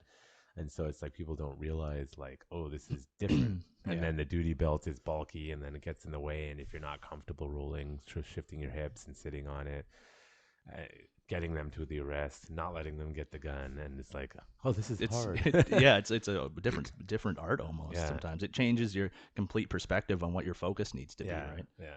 Two more cops need to train that, but they don't. No. I was actually using the Kimura. It's actually a very good when you're absolutely in the crossbody position, you get the Kimura grip. So you're in side control, crossbody, cross Kimura, and you can reorient them really quickly back into an arrest position. Or Americana if you just want to smoke, snap their shoulder. Danaher's whole philosophy behind the Kimura is instead of, traditionally we were taught it roughly around 90-degree angle. His whole concept is getting it all the way behind the back. And once it gets behind the back, even a much stronger person, you've lost all your control there. Yeah, and from an arrest, you use that, and then you sit on their head and get into a sort of you're sitting on them, and then you roll them using the Kimura back onto their stomach, and then you can apply their arrest as needed. It's hard though if you don't know what you're doing. It takes a long time. Yeah. I've been doing it focusing solely on that for about 6 months, and even when I teach at Advantage, I just tell everybody like, I'm only going to be teaching Kimura stuff. Yeah, like, this is all I know. This is all I'm going to do for now because I think it takes that much time to get people absorbed. And it's like, sorry if you're getting bored, but this is what we're going to be doing, right? And it's interesting because I actually did try to teach jiu-jitsu when I was a purple belt, and I'll fully admit I wasn't the best back then. And it's like, I don't think you can. Like, I didn't know what I was doing. I was trying to teach stuff I didn't know how to teach, and I hadn't found my game yet. Yeah. And then now it's like I basically do the same stuff. I'm like going to pull butterfly, or I'm going to do something. Which is another great guard, right? Butterfly is a no-gi and gi-oriented guard. That's one of my favorites. Yeah. You see a lot of MMA fighters do it as well, and you use setups if you want to go for a leg lock. Though I'm still terrible at the leg locks. Yeah. I need to get good at them. And I just got my brown belt, and they're all going for my legs. Yeah. And I have these huge feet, which are giant levers, and then everyone goes for toe holds on me. One guy dove on it, and before I could even tap, the cartilage went. I was like, What a game. Right? What a game. So now they know I'm like, I got to get better at that stuff real fast, at least to defend against it. Like, I can kind of, but people, the traditional guys who don't know how to do leg locks don't realize that a lot of those traditional positions expose your legs. Yeah. And unless you know how to deal with it, you're going to get something ripped and torn. And you can feel if they heel hook, that knee is like... I do find what I've found, because I spent a while, our gym went heavy on the leg locks, and I really got into it. I went to a few seminars with Matt and Rob Bernacki and stuff. Yeah. I think Danaher said this as well. It's a lot easier to learn to be able to negate leg locking games than it is to exchange in leg locking games. So even though I can leg lock, I'm kind of opt for now. I don't even. If you swim your legs in and don't let them control the knee line or the hip line. Yeah. You can kind of prevent a lot of it. The second you start going for your own is when you get countered and your knee gets ripped off, right? I started using them if I'm because my black belt coach knows my game, and I just can't get him to move. But I've started threatening the leg attacks to get him to move again, and then all of a sudden it's opening stuff up. That's been huge for me as well. Just threatening and then moving, getting back to where you want to do. But it's back to like teaching new people and the fundamentals, and everybody wants to learn cool submissions and stuff. I think my first learn the basics, motherfuckers. my first fundamentals class, I was learning like omoplatas and also, but when I teach a brand new person, like my goal is to, I want to show you something that will change your game from that day on. A small concept. One of the ones I tend to do a lot is just wrestling pummeling to get underhooks. Yeah. Changes everything. Most people don't even know that that's what they need to do. Yeah. Like, but if somebody goes to grab you, you swim to underhooks, you're relatively safe from there. It's a good position. Yeah. And that one concept. It's been around forever. Well, here's the thing is I always, because I like to give context, is Greco-Roman wrestling versus like freestyle. And you ask people, why was Greco-Roman wrestling so upper body focused? Almost no legs. Mm-hmm. Do you know the reason? No. Think about it. The Greeks had a huge shield and a spear. They're fighting to the death on a field. You're not going to the ground. You don't want to go to the ground. But I can take that shield and underhook or smack. I can take the spear in that motion if they catch that spear, and then I can come under an underhook. So the whole going for the legs thing it's just not strategically intelligent when you're on a field of battle that's muddy. Mm-hmm. Even on the streets in Vancouver, it's not that great of an idea, right? Yeah, I mean, you can, like, if you're up against some schmuck and it's not like a life or death battle, and you're not standing there with swords and shields and other guys, because have you ever watched those videos of the samurai recreational where they put on the armor and they actually go at it? Oh God, yeah. Yeah, and you watch how these guys fight, and it's like, oh yeah, that's how the samurai actually fight, because everyone has an idea in Hollywood that they would sword fight. Yeah, the samurai didn't sword fight. No, they'd maybe one exchange, and then you're in the medium, and then they drop it and pull the next one, and then they go and then grapple, judo, and then jujitsu, and then you're dead. Yeah, and that's it.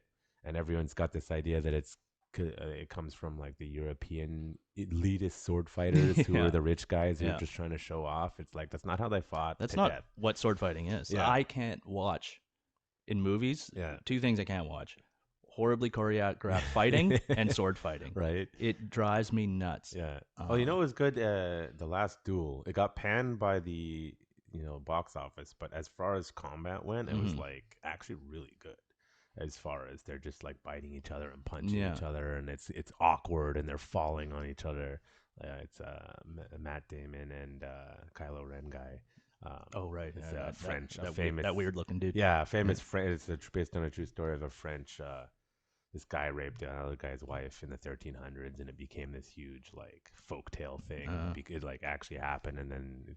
It was I thought it was a very well done movie, but the combat was like sloppy, and I'm like, yes, like that's how it is. And just people get so used to the fancy shit. Like what drives me nuts is on like Instagram or social media, you see this account that's got like 200,000 followers, and they're just doing choreographed stuff, and the public is like, that's amazing. I know, right? And here I'm showing like a drop seonagi if someone gets behind you and you're fast enough, and everyone's like, that would never work. I'm like. Go look at high-level competitive judo. Yes, it will. I know, it's so crazy, right? Like, it's so nuts, man. Perspective. So, have you got to train with Toby at all? Any of the weapon stuff? Not recently. A few years ago, I did. He has there's an energy about it, like that to me feels like real sword fighting, and it's no exchanges. It's like redirecting and then killing you off the. Like it's probably going to be one shot usually, right? Like. I'd say I'll come out and train with you guys, but I know myself. It's like I can barely manage to get up and have breakfast. I know. I get it. But you will have to come out one time. Oh, for sure. For sure. I got a pretty good open mat going on. What days normally? Friday evening. I got the whole world. Yeah. Come on up, guys. Yeah, we'll see. Married life has made things, is what it is. I'm not complaining, but it's just I don't train as much as I want. Especially, same with the way my career is too. Like 2 weeks on, 2 weeks off, right? So I only get 2 weeks when I'm back home, and those days, those fly by, man. They fly by real fast. I mean, it's still good. Like, you're still able to consist because it'd be very easy. I'm sure you're making really good money if you're up north. Like, it's very easy to be like, okay, I'm just gonna sit here and do nothing when I come back. Yeah. But you have the ability to train and teach. It's really cool. And the job gave me a bit of the freedom to build my gym and frankly spend a bit too much money. And I spend too much money. It's like, Wesley, stop spending money. Yeah. Are you gonna make money on it? But it's good, yes. And that's the thing with my gym too. Like I don't charge anybody. Yeah. If I do privates, I will charge for privates just to kind of. It is what it is. You can't be giving out free privates all the time. But no, for me, Krav Maga, I've said it many times, it's not good for business, but as a small 5'6" guy, teaching privates for Krav Maga is not fun. Yeah. Don't like doing it. Yeah. Jiu-jitsu, if someone wants to do jiu-jitsu, no problem. It's so fun. But some of the self-defense stuff, it's what people don't understand. It's like you're doing a private with just you being the attacker for an hour straight. Yeah. Versus in class, they're not going an hour straight. We're doing Mhm. drills. We're doing back and forth. Everyone gets turns. It's like, I had this giant motherfucker New Zealand guy once, like 200, almost 300-pound guy, like big, like didn't even the email, just paid for some privates. I was like, okay. Yeah. Comes in and I'm like, Huh. okay. And he did his lessons and then come back, but it's like, dude, just practically, I cannot even attack you in a meaningful way for you to believe that you're feeling threatened. It's Yeah. just not possible. Yeah. So I started screening people now because I'm like, okay, are you too big for me? I don't want to do it. If you want to do jujitsu, no problem. Yeah, but even totally. then, it's like, on mount on those guys. It's like, can't even get your legs around those. I don't know if you remember Big Herb. Maybe. Trained at Trevor, just a big boy. Yeah. He came out. He was one of the first guys when I built my gym to come and train with me. Yeah. But I remember we're rolling, and he's full mounted on me. I can't get out. I'm being smothered. Yeah. And I just had this thought of like, I could be murdered in my own gym right now. I could kill you. He could probably have just killed me at that moment. Well, there's a big guy I train at his purple belt now, and he's about 6'4", like 240, big Scottish guy, and it's like, luckily he's not the most athletic, so I can keep him at bay a little bit. But I remember when he was a white belt, and I could still do stuff to him, and now it's like, like, oh my god, don't let him get on top. And that's the thing, you gotta like when you're rolling with bigger guys and different body types, like you have to change your game based on the type of person you're rolling with. You can't do your same game to everybody.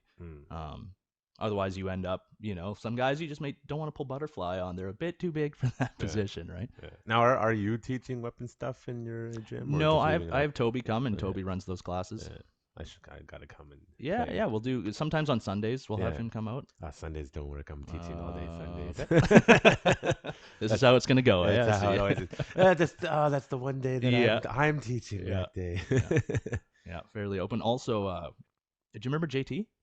The brown guy, right? Yeah.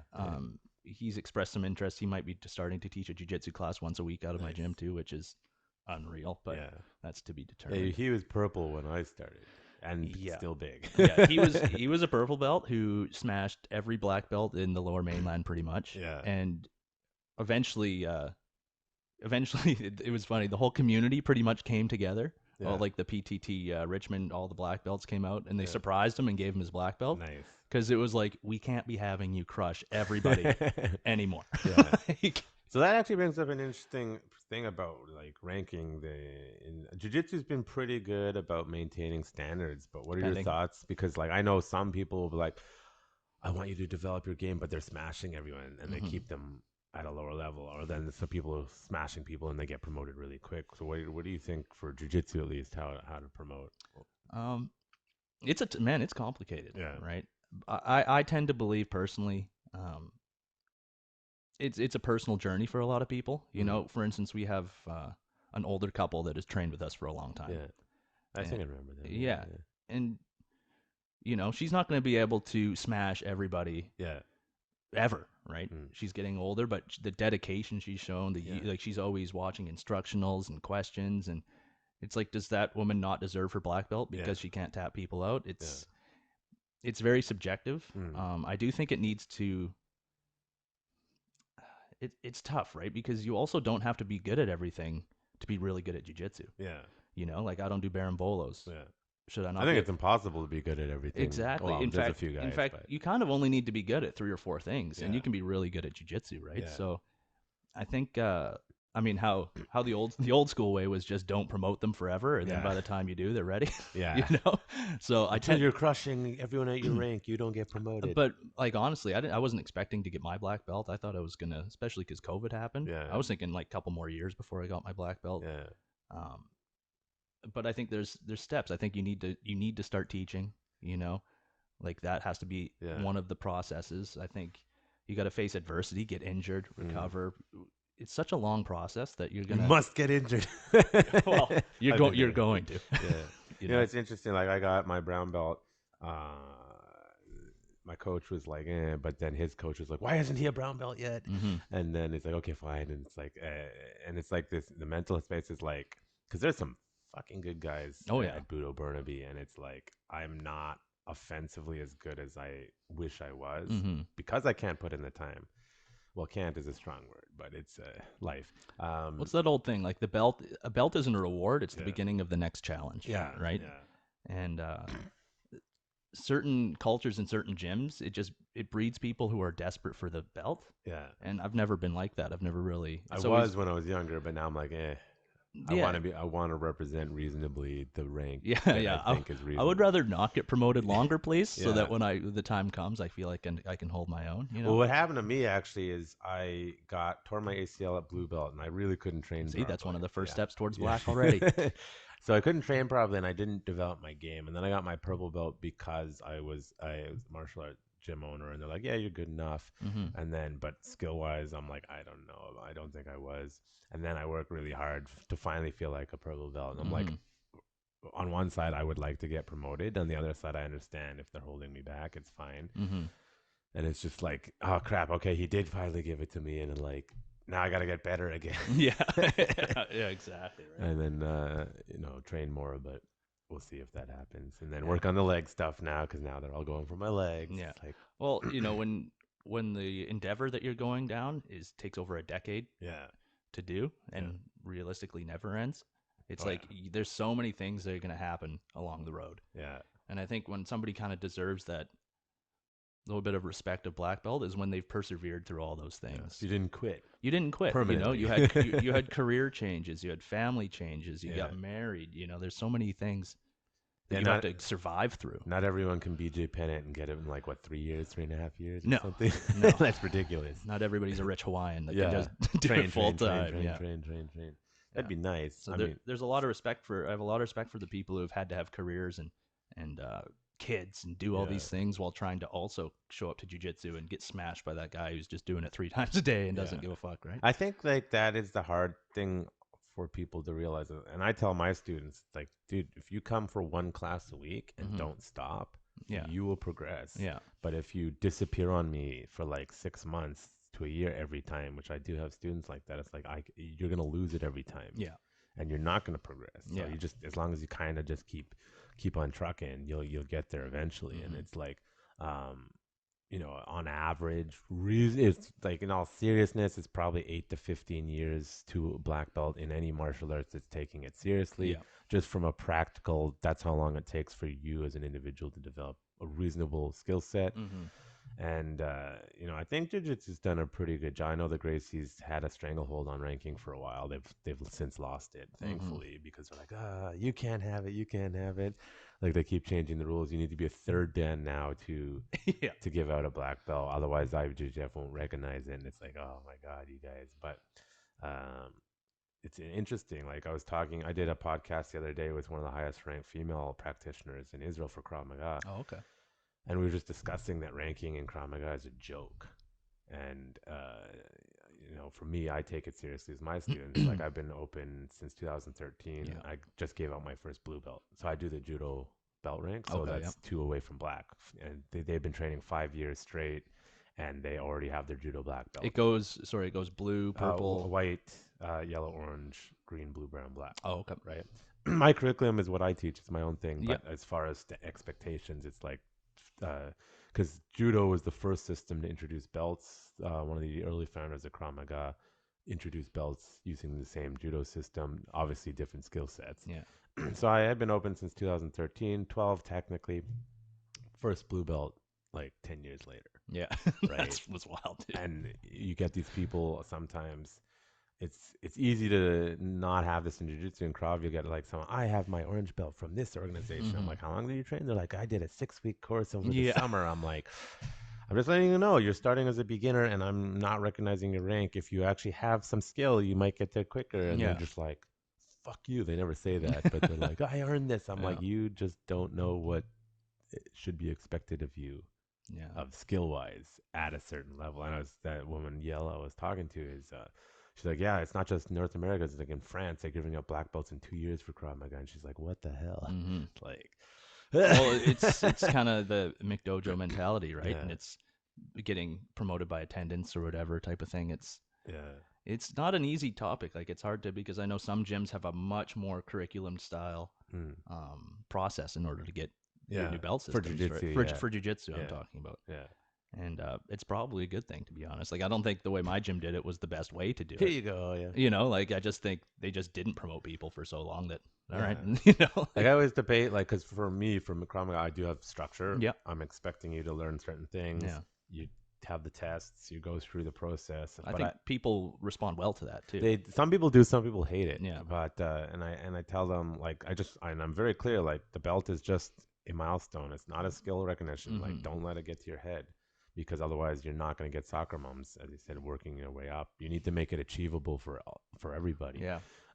But say jiu-jitsu, like I know there's this whole debate of like, don't charge for tests and having actual tests is stupid. And I'm like, yeah, but there's jiu-jitsu is different in that if you're rolling with everyone all the time, you actually get a good sense of where they're at. But that doesn't mean you can't have like, I would like to see you show me that you understand guard and you understand how to pass and you don't have to be good at it, Yeah. but at least understand it Yes.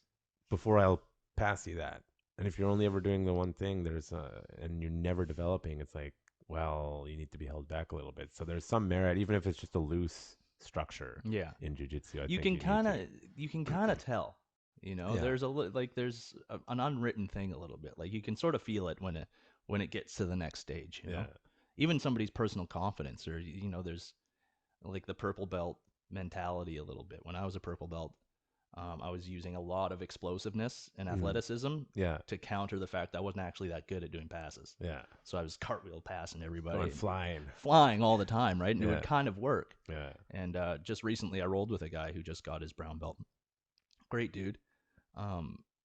But I kind of felt that same energy. He was he was just flying past my guard all the time. I physically right? can't do that. Yeah. So I always have to that's why I like gi better because I get the grips. But Yeah. you know, I will do no gi with some phenomenal guys just because you got to practice it. But I find like that's for younger athletic guys that are like naturally gifted. Yeah. They don't, you tell them, or the big guys like, hey, like you need to learn technique, and they're just like, you're just upset because I tapped you. I'm like, listen, man, you're like 20 years old. You're a freak athlete, which I never was. Yeah.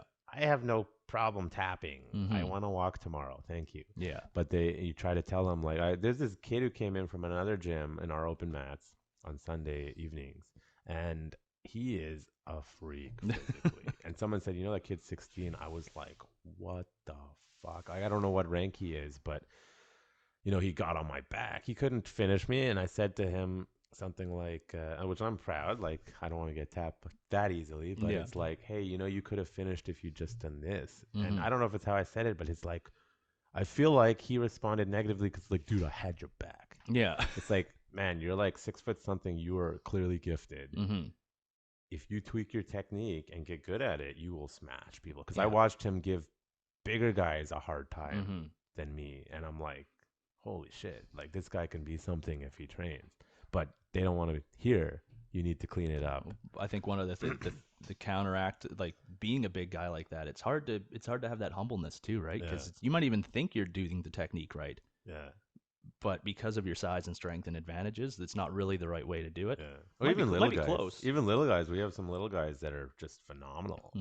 But they're just doing the same thing on everyone all the time. Yeah, and exactly. It's like, hey, you know, if you want to fight professionally, you need to add on to your game. And you have to open up. Stuff. Yeah.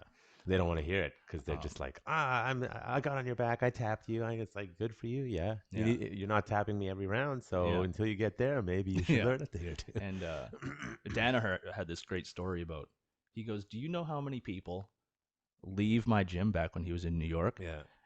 And go back to their home gym and go, I tapped out Gary Tonin. Can you, I am fucking awesome. Can you believe I tapped out Gary Tonin? Yeah. And not realizing that that's the difference between training and competing, right? Yeah. Gary had no problems letting people tap him out. He would give them bad positions. His whole thing was give everybody the worst position possible and see what he's doing from there, right? And that's such a good mentality that people, if they've never been told that, they might not realize it, right? Yeah. And if you don't experiment, you're not going to get better. It's like I started just even in Krav, I started so Krav Maga is always go forward and fight because it's to do with that sudden situation. You want to Yeah. overwhelm them. Well, that doesn't translate well into sparring if you're actually sparring back and forth and you're not trying to kill each other. So I started opening up one because my skill is better. I started opening up and in my novice class when we approach kickboxing and boxing, I'm like, okay, let's work on cutting angles now and let's moving the head, which is not Krav Maga. Yeah. But it'll make them a better overall fighter Yeah. because I just keep watching them run right into people's punches and I'm like, this isn't gonna work. Yeah. So it's like how do I integrate it in a way that they develop the proper skill set? Like I was sparring one of my students, ended up breaking my finger again, but whatever. I'm Going too hard, bro. He's got a wicked jab. Yeah. And I'm like, okay. And I switched to southpaw and I was cutting on the outside. Well, I don't teach that in class ever. And they're like, what the hell? I'm like, well, you have a wicked jab. I'm playing strategic. And I just kept going on the outside. Because if I, with my T-Rex arms, run into someone with a wicked jab, I'm not getting anywhere near them. Yeah. So he didn't like that. It's like, well, I'm going to show you what I was doing then. I was just switching stance, which you don't usually do in Krav because that's not what we're for. But I found if you just develop people well-rounded, hey, here's some boxing, here's some kickboxing, here's some judo, here's some wrestling, it actually translates to better overall self-defense. And then in your actual self-defense, you apply your proper strategy. And all of a sudden you can deal with, oh, shit, this wasn't self-defense. It went into a fight. Now, if you have to fight properly, you can fight properly. Yeah. I think a huge key, too, that people don't take into account and can lead you into a lot of trouble is each martial arts obviously has its own different stance. Yeah. You know, people stand differently as a boxer, a Muay Thai fighter, even a kickboxer, a knife fighter, a wrestler, a judo guy. And if you can't flow between those different stances, you're going to end up in a real bad position real fast, right? Yeah. You need to know when to have straight posture, when to be crouching down. If you're kickboxing and you're in a boxing stance, you're going to get kicked in the face real fast. Yeah. There's a reason in Muay Thai they don't move their head as much, right? Because Yeah. the risk to reward ratio of bobbing your head is so high to getting really hurt, right? Well, you know, the example I like to give actually in Muay Thai is the Lethway, the Cambodian stuff. Yes. And I'm like, you know, That they stuff don't, is they don't unreal. clinch that much. And they're like, why not? I'm like, because they allow headbutts. All of a sudden I can just jump into you when you have me in your clinch and smoke you in the face. And all of a sudden they don't clinch as much. And that's the thing about sports like jiu-jitsu, you know, like there was a big cult following it. To this day, it is amazing how many people still think all the Bruce Lee movie stuff is real. Yeah, still. I still, to this day, I'm like, you seriously look at that and think that that's real shit. Yeah, well, you know, I'm not going to name the names because this person's a very well-recognized martial artist, and they themselves are very good. Jeet Kune Do, and they were teaching a technique for ground stuff. And their assistant was also a purple belt in jiu-jitsu at the time, and about my size. And he's showing this technique that they're saying, here's how you get out of someone's like kind of on your back with the hooks in or whatever. And it's working for everyone. And I was doing it with my wife at the time, girlfriend at the time, now wife.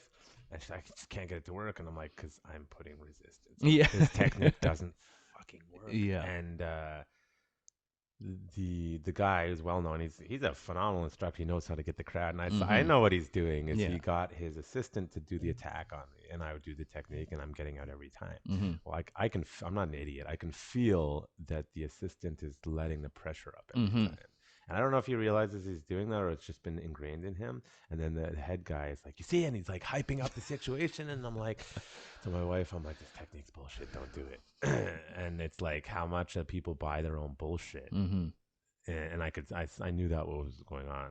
I mean, in a legitimate fight, that the guy's legit, but it's just like people get into their own headspace. So this is an amazing technique. And it's like, listen, I'm a purple belt too in jiu-jitsu. This is not going to fucking work. Yeah. And that even had in Krav Maga, there were certain techniques I was teaching for a while on the ground. And because that's what I was taught in Krav Maga. And one of my students said, John, I cannot do these in jiu-jitsu. And I'm like, oh, this time we take a look at them. I'm like, yeah, you're right. They don't really work. So I took them out of the curriculum. And then I use a lot of the jiu-jitsu escaped because guess what? They work. Yes. Right. And then all of a sudden it's like, okay, that's what I'm teaching my students now because what I had been taught was being taught by people who don't understand grappling. Yeah. And if you're not sparring and you're not rolling, you don't know that feeling, right? Yeah. And then, of course, if one striking comes in, that changes, as we discussed. Like, you're not doing a berimbolo if they're just going to punch you in the head. Yeah. I mean, when I drank the Kool-Aid when I started feeling jiu-jitsu. When I actually started rolling, I was like, this, I was a 3-stripe white belt, and Yeah. I was convincing myself I could kick everybody's ass. Oh, me and too. and realistically, I probably could have grappled a lot of people. Yeah. Then at a blue belt, you think you're so good, Yeah. and then you get to purple, and you're like, ooh, I'm not that good. Yeah, you realize, you start to shit. see the levels to it. Well, I Right? had that happen when I was still training with you guys. I'm like, I know how to grapple, and I have a friend who's just not a big guy, but just natural athlete, like just strong, little wiry guy.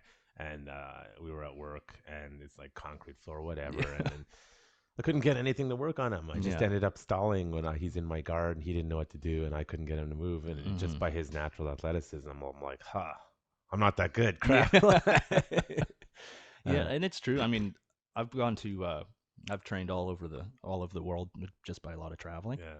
And sometimes the first day I'm at a gym, guys will give me trouble. Like lower level guys will give me trouble, and sometimes it takes a couple times rolling with somebody to get their rhythm, to figure them out and and that's kind of when you see the levels rise again. In a 5-minute match, anything can happen. A guy can just get a good body lock on you, and you're like, well, I'm fucked for this round. Like, but. Or if like they do a certain entry to a submission, they catch you once and they're a lower belt, it's like, that was really nice. You're not doing that again. Yeah, exactly. And then they try it again and again, and they can't get it because like, I know what you're doing now. Or like, if a high level wrestler comes into the gym, I was finding there's one guy specifically I'm thinking about, great dude, but if I try to match him strengthening and scrambling, he was beating me and getting me into these good positions. Yeah. And I'm like, man, this guy is crushing me, right? Yeah. It wasn't till I just stopped fighting him and let him do jujitsu that I was able to beat Catch him. him. Yeah, because then once he has to actually start doing a pass, you see the flaws in his game. Yeah, it's like Gordon Rose saying that you need to learn to actually do jiu-jitsu. Exactly. Like, what does right? that even mean? Yeah. Don't wrestle a wrestler. Don't box a boxer. Exactly. Right. Although I will say improving my wrestling a little bit just by not a always huge pulling difference. guard made a huge difference because I used to just always pull guard. Yeah. And then I'm like, no, I'm going to stand up with people now and really work and just to get the rhythm. And because most fights will start there. And from I was thinking from a self-defense perspective, it's like, I'm not going to pull guard. I need to stop just doing that. Yeah. Because otherwise that becomes my instinct. So now I'll wrestle with guys. And although some guys are just too big and you can't even get close to them, they're like, nope. And this wrestler actually, this is when I was teaching fundamentals at Trevor's. And I had him teach. I asked if he wanted to run the fundamentals class for like a month. Yeah. Right. And he just taught wrestling the whole time. Yeah. And that was the smartest thing I've ever done because it's instantly made even like, for instance, pulling a guard. Yeah. And then just sitting up to a takedown from there. Yeah. It helps so much. Once you have that thread of you can get up and push the guy forward, it makes your guard game so much better. I've tried that once or twice, sitting down single X, but to a single, and you stand up, and then you realize you're doing it to a really strong wrestler. I did that once on Sean Albrecht, and then I did the sit up into the single, and I immediately realized I made a huge mistake because he's got like tree trunk legs, and it's like, crap. Yeah. I mean, I startled him, but I just went in and I'm like, he's not going to move. Yeah. Mistake. Now I need to jiu-jitsu him. Yeah. Little guys, like, we got to jump on the back like a spider monkey. Yeah. Actually, it's funny because I did, my listeners are probably annoyed. I did one class with John Danaher. I was in New York. Nice. If you're white belt, do not do this class. Do not. You will never understand. You need to have a fundamental understanding. Like, thank God I'd been training with Matt Kwan a little bit prior, otherwise I would have no clue what he was talking about. But he does a sequence where you get the motorcycle grip, and I did one class with him, and then it didn't really click because it's a bit complicated, and then a few months later all of a sudden I find myself doing it all the time now, and it's my like go-to back. Isn't that funny? Yeah, because you can set up from that position, you can set up the Kimura, you can set up a triangle, you can set up a bow and arrow choke, you can set up arm bars, all that sort of stuff from that one sort of setup where you get behind them. And it's just like, it's my go-to. Of course, I can only do it on one side. If I get on the other side, I cannot do it. But it's funny how sometimes techniques take a while to settle in your mind. Yeah. Like, and I found overtraining, like sometimes you're doing so many classes and learning so many things, there becomes, I think GSP was just talking about this as well. Like your nervous system can't learn anymore. Yeah. I found sometimes you get a lot of insecurity when you get injured and you can't train. Oh yeah. But I would say the times that I come back after those layoffs, I tend to almost feel better. Yeah. Because all the shit that I didn't really care about fell away. Yeah. And just the techniques that stuck with me are stronger, and I do the things that I'm good at again. You Yeah. know? Yeah, I mean, if you try to diversify too much, like that's actually the thing in like Krav. Like when I first started, I was with an organization that had like 1,200 techniques. It's Mm-hmm. too much. I pared it down to around 300. I was like, hey, what's the minimum I need to get people that they're Yeah. going to be able to get reasonably proficient at, that work for the most people, like the bell curve. If it works 80% of the time for 80% of people in the most kind of average situation, that's a good technique. But if Yeah. it only works for the athletic guys, it's no good. If Yeah. it doesn't work for the little guys, it's no good. And then it's like you find when you work through jujitsu, you're trying to learn all this stuff, and then you find you end up just defaulting to the same 5 things over and over again. And I think that's what John was saying in one of his many podcasts that he did, was that I teach like 5 submissions Yeah. because they work. He went and looked, what are the top rate? Like if I look at high level competitive jujitsu, what are the 5 top submissions? I'm only going to focus on that. Yeah. You know, what are the 5 top takedowns? I'm only going to work on that. And while you can get creative and do something someone's never seen, like Worm Guard Yeah. with Keenan Cornelius, You're gaming the system, yeah, right? it's like people just have no idea what's going on. But once Yeah. people kind of got their head around it, they're like, he started getting shut down all of a sudden. Yeah. I mean, Worm Guard is annoying when someone gets in you, but The worst. The worst. So that's why I really like these systems approached Yeah. training. Yeah. Like learning this Kimura system. What's been so revolutionary for my game, focusing on it, is Yeah. it's not like I'm learning a pass or a sweep. The Kimura is effective from every single position. There's a way to enter it and Yeah. to kind of funnel it all into the finishing position. So it's all encompassing. Yeah. Same with his headlock system. Like it comes from all over the place, right? So it's not just one thing you're learning. It can it can change your entire game. Yeah, I need to watch those videos Yeah. again. Get on top It's of it. it's worth it, man. Like Yeah. I was not a big instructional guy. Yeah. I don't think I was ready to watch it Yeah. years ago. Yeah. You know, I think just now because I'm so familiar with it, I feel like I was retaining it. Whereas before, it's just like you said, don't go to him if you're a white belt because it will just it's over here. you don't even know very basic things, let alone Even some of his students seem confused. The training partner I was with, like, yeah, I think you need to be blue belt or up. But the guy I was partnered with, I think he seemed very. I was like, so how do we do this? Like, thinking the guy is like, I don't know. I've only been in this class once or twice. I have no idea what's going. It's Yeah. like, great.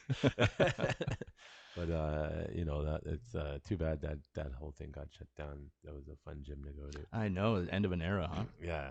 I mean, did it close permanently? Henzo, No, it's or still is it just going. It's still. temporary? Like, Well, I think it's still there. yeah, they just. I shut think it down Henzo's for a still. while. Yeah, I think Henzo's still teaching. No, it or I'm something. like I was debating with the wife. Like we were like, Let's go to Texas. How can we move to Texas? know. Like I'm more free thinking. I don't want. Don't govern me harder, Daddy. Please, Oh. God, no. So we were like, we're trying to think like and this is a scary thing to think is that if I have to get the fuck out of Canada, well, what do I do? And we're like, we really want it, like Texas. Not because everyone's going there. It just seems like a place that I would actually enjoy being. Yeah. But, you know, the discussion is always like Florida or Texas. I'm like, I just don't think the lifestyle in Florida is for me. Yeah. But the Texas I don't think the lifestyle in Florida is for anyone. But, you know, they're a little freer right now than Texas is. But I think the lifestyle, and I was just thinking like, I could call some immigration lawyers to see, but it's like the reality is if you don't have a really good job or you don't have like $500,000 immigrating legally to the States, it's still very difficult. And then we're just thinking about like I have a UK citizenship. It's like, I mean, I could move there, but I've never lived there, and I don't think I'd really want to live there. Yeah. But if I have to, it's like I guess I could go. They just dropped everything, all mandates for everything, including care workers. It'll be in the interesting. UK, so. Things might be changing pretty quick here. We'll see. These truckers are they're going hard. Yeah, man. I saw a National Post. They're a little more right wing anyway, but the title was, "The experts and politicians might change their minds about these health things, but it has nothing to do with the truckers." It said that in the headline, and I'm just like, It has nothing to do with these You're racist truckers. you're the right wing newspaper in Canada, Yeah. or right of center, Canadian right of Yeah. center. I love how they're still And I on was like like, Jesus the fringe Christ. minority of protesters. It's like like Well, you know, I was listening to, do you know who God Sayed is? Yep. Yeah, so he just had Ariel on. Helwani's Yeah. It's funny how that works. yeah. But so God Sayed and Jordan Peterson were very much like super pro-vaccine, pro-narrative to Yep. start because they're still in that academic world, and Mhm. and now as they see it coming, they're like, actually, I might have been wrong, but not like I'm not anti-vax or anything, but it's just like it might have been wrong. And anyways, God Sayed had one of the leaders of the trucking protest Okay. on his podcast. And I've been hearing rumblings about this. Is our politicians are starting to become as corrupted as the American politicians because you're starting to see these foreign interest groups influencing Oh yeah. the politicians. And this guy was saying, listen, I'm not naming names. He actually named a few names, but he was saying that, and this is where people get like conspiratorial. It sounds conspiratorial. Okay, but if you had told me 5 years ago, oh, like the global bankers are up to no good, I'm like, you're a conspiracy theory. But because of COVID, I started looking into it, and it's not just them; it's the World Economic Forum. Yeah. Well, here's the thing: this stuff is out in the open now. Charles Schwab, who's the head of the World Economic Forum, recently, in like the last 3 weeks, openly said, Trudeau is a good boy. We have basically half the cabinet member on our payroll. Yeah. Or something to those effects. Don't quote me exactly. And it's like, you are publicly and openly admitting that you have essentially bribed the Canadian government to implement your policies, which is why a lot of the policies being enacted by the current government, nobody asked for in this country. Mm-hmm. I'm not even talking about the vaccine thing, like the gun ban attempt. Nobody asked for that. A few fringe people, literally a few fringe people, have been screaming at them for 30 years to ban guns, but most Canadians are like, What? what? And, I teach the firearms course, and even when you start teaching people the gun laws, they're like, oh, that's actually pretty reasonable. I grew up around a lot of hunters and a lot of people that they're like the most responsible people out there. Mostly. And then there was unfortunately, there was a murder-suicide recently, which is a mental health thing. Yeah. And what's the thing there? Oh, they had a legal pal. Someone in the house had a legal pal. It's like they're going all over that. It's like, dude, it's the murder-suicide. Yeah. Like, what is wrong with you? Yeah.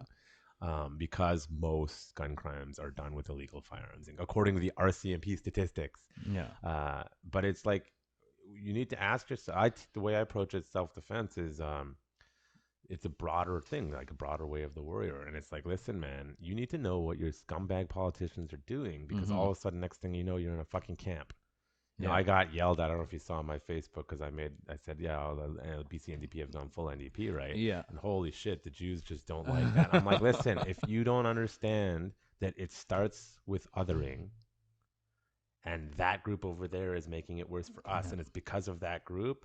No, we're not being put in a Holocaust camp yet. We're not even close to that. But you need to understand that comparison is valid. Yeah. As far as this is how these people operate. This is how Mao did it. This is how Stalin did it. They start by picking a group. You've been talking about this for, like, when I went to psychology, I did a whole psychology on this. They're like, it starts with othering the minority. Whatever the group is, it doesn't matter. And for people not to see that comparison about, hey, our politicians are corrupted. They're making policies that nobody in this country really wants. Yeah. And if you think you do, you've probably been lied to about why you want it. Well, if you just look at the supporters of this the truck convoy, it's like clearly a large lot of Sikhs. There's a lot of support for this type of thing, and a lot of patriotic pride. Like, this is the first time in a while that I felt like fucking rights, like, even if it's not the perfect protest. Well, did you see there's the guy, I don't know if it was someone showed up with a Confederate flag, someone also had a Nazi symbol. Now the swastika, I think they were making a comparison to Trudeau. So that's very easy for people to confuse that if they just see a swastika. That is a damn risky sign to bring up. But one of the photos, Trudeau's personal photographer was right there. I saw that. And someone screen capped it and said, "Why? How are you right next to this person? Very interesting. At the right time?" And I think what's happening is average people are doing their own fact checking now. They're looking into stuff. They're following the money.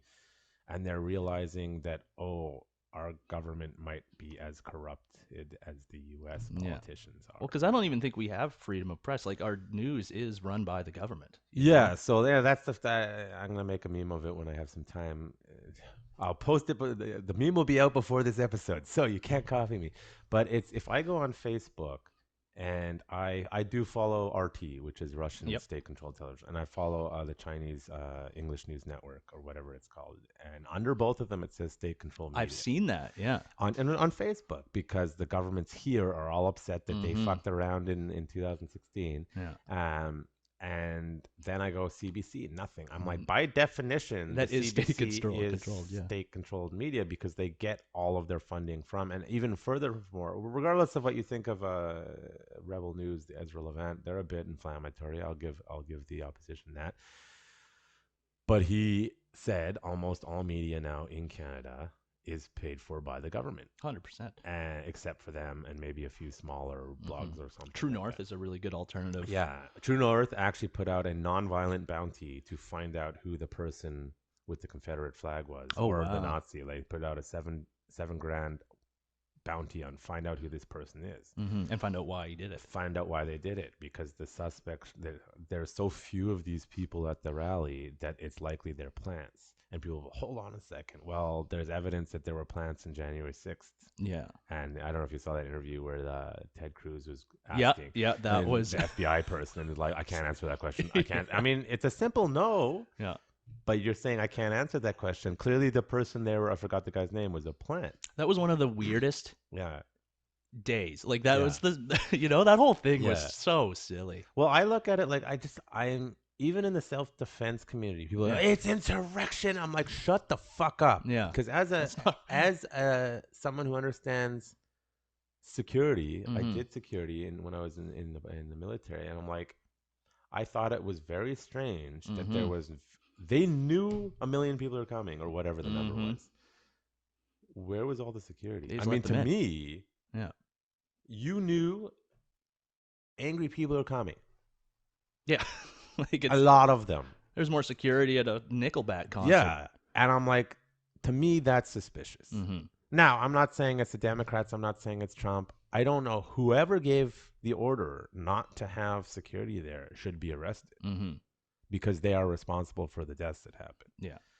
And then there is the video of come on in. I know, right? Taking pictures. Like, what the fuck? And then they're like, oh, we were afraid for our lives, so we let them in. It's like, all right. Don't open the gate for them. They'll jump over. Like, Jesus Christ. Like, just straight up will come on in. And it's like, you should be scared for your life because there's nobody there to help you. There's like 2 guys with a pistol and 100,000 people. Or, I can't really know. And I just look at that as like, how can you not say there's a conspiracy going on? Yeah, that was the stupidest thing I've ever seen in my life. And people are just like, no. There's no like your government wouldn't. And I think a part of the issue, because there's some very nice martial artists, gym owners in the Metro Vancouver. They know who they are. They already hate me, so whatever. We're just like, we just need to do what we're told. Yeah. Be a good citizen. I'm like, you're a moron. I'm sorry. You're being stupid. Because you're seeing they just lied to you last time. Why are you telling the truth? You think they're going to tell the truth now? They're lying you again. And I'm seeing the trend now, and it bothers me that in the martial arts community as well, everyone thinks they're an expert now. And I'm just like, read the fucking scientific literature. Okay? Read it. And I know the answer is they can't understand it. Yeah. Just admit, I don't understand. I'm really confused. This is very frustrating for me. Don't sit there and pretend like you weren't just lied to over and over and over and over again for 2 years. Not completely. Yeah. And I understand virology is confusing. I understand that the chemistry is confusing. I understand that things don't go the way you think they should. And it's just like, just admit you don't understand it instead of complying with insanity. At the end of the day, the truth is always somewhere in the middle, right? Yeah. It's like there's going to be mistakes on both sides. I think people is just, I'm not sure if it's intentional incompetence or people just because of herd mentality just get naturally, willingly, stupidly confident about stuff. I think it's fair too. Like, if you're running a gym and you got a big monthly nut that you got to pay, it's like, man, there's a lot of stress that comes with that. So I don't blame any people who have had to take these measures and stuff. To a degree, like if it's like that's what your students want, I guess. But to me, as a leader, like you're segregating people. Well, I know a lot of them aren't. They're ignoring it. Yeah. The way I looked at it locally is like, are the police arresting anyone in the martial arts community? The answer was no. No, it hasn't happened. There's certain individuals who are very obnoxious. I agree with them, but they're very obnoxious how they go about it. Cops showed up at their gym. They were blatantly open the whole time. Yeah. Cops showed up 3 or 4 times, no ticket, nothing. And I'm like, guys, open up your eyes for a second. Nobody's getting arrested. Nobody's getting tickets. As long as your students are okay, just stay open. You know what it reminds me of? Yeah.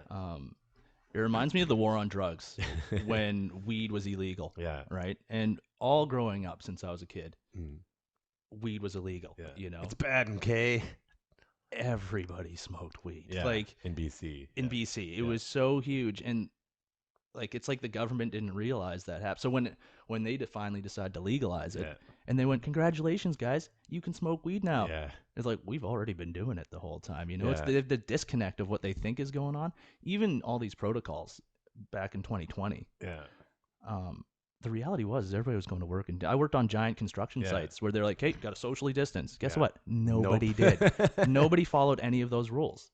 Yeah. And it was so when they're like, well, the protocols worked, it's like, well, no, you have no idea what was going on in the real world. Yeah. Like, Yeah. for most people, life just carried on. Well, you know, I bumped into his former student who's a firefighter, and he's like, and this is early on well, actually, the wake up call for me was the cruise ship. Do you remember the cruise ship? Yeah. It was mostly like 70 to 80-year-olds. Yeah. Everyone got it, the original strain. Mm-hmm. 6 people died. Yeah. And I'm like, huh? And then I bumped into a student, as a firefighter, he's like, I don't think this is as bad because shouldn't the homeless people be dropping dead? Mm-hmm. Now, there's a couple things for British Columbia specific. I think we're a healthier population Mm-hmm. overall. I think that people are pretty active. I think that because of the Asian community freaking out early on, which is a very large Asian community, the Chinese Asian community, they were staying indoors early on. Yeah. People were staying home. Yeah. We did not have that many deaths in British Columbia. Now, factually, more people died in British Columbia as a result of COVID policies, directly or indirectly, than Mm-hmm. of COVID. And people were like still freaking out. I'm like, I just don't understand. Yeah. And like with the homeless thing,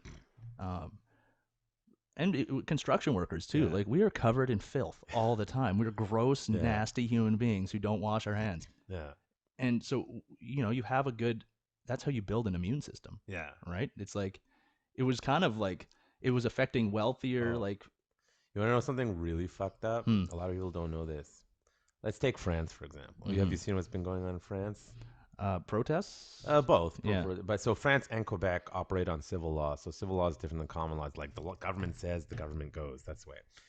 Well, even in France, with all their strict policies and ridiculous attitudes, they still accept natural immunity. Mm-hmm. In Canada and the U.S., they refuse to accept it. So in most of these other Oh, boy. countries, if you have natural immunity, you can get your pass.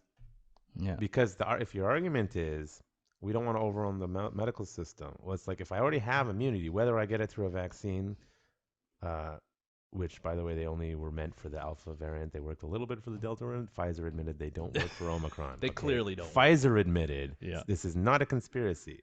And so if the goal is to protect the medical system, then it doesn't matter how you get your immunity. You got immunity. Mm-hmm.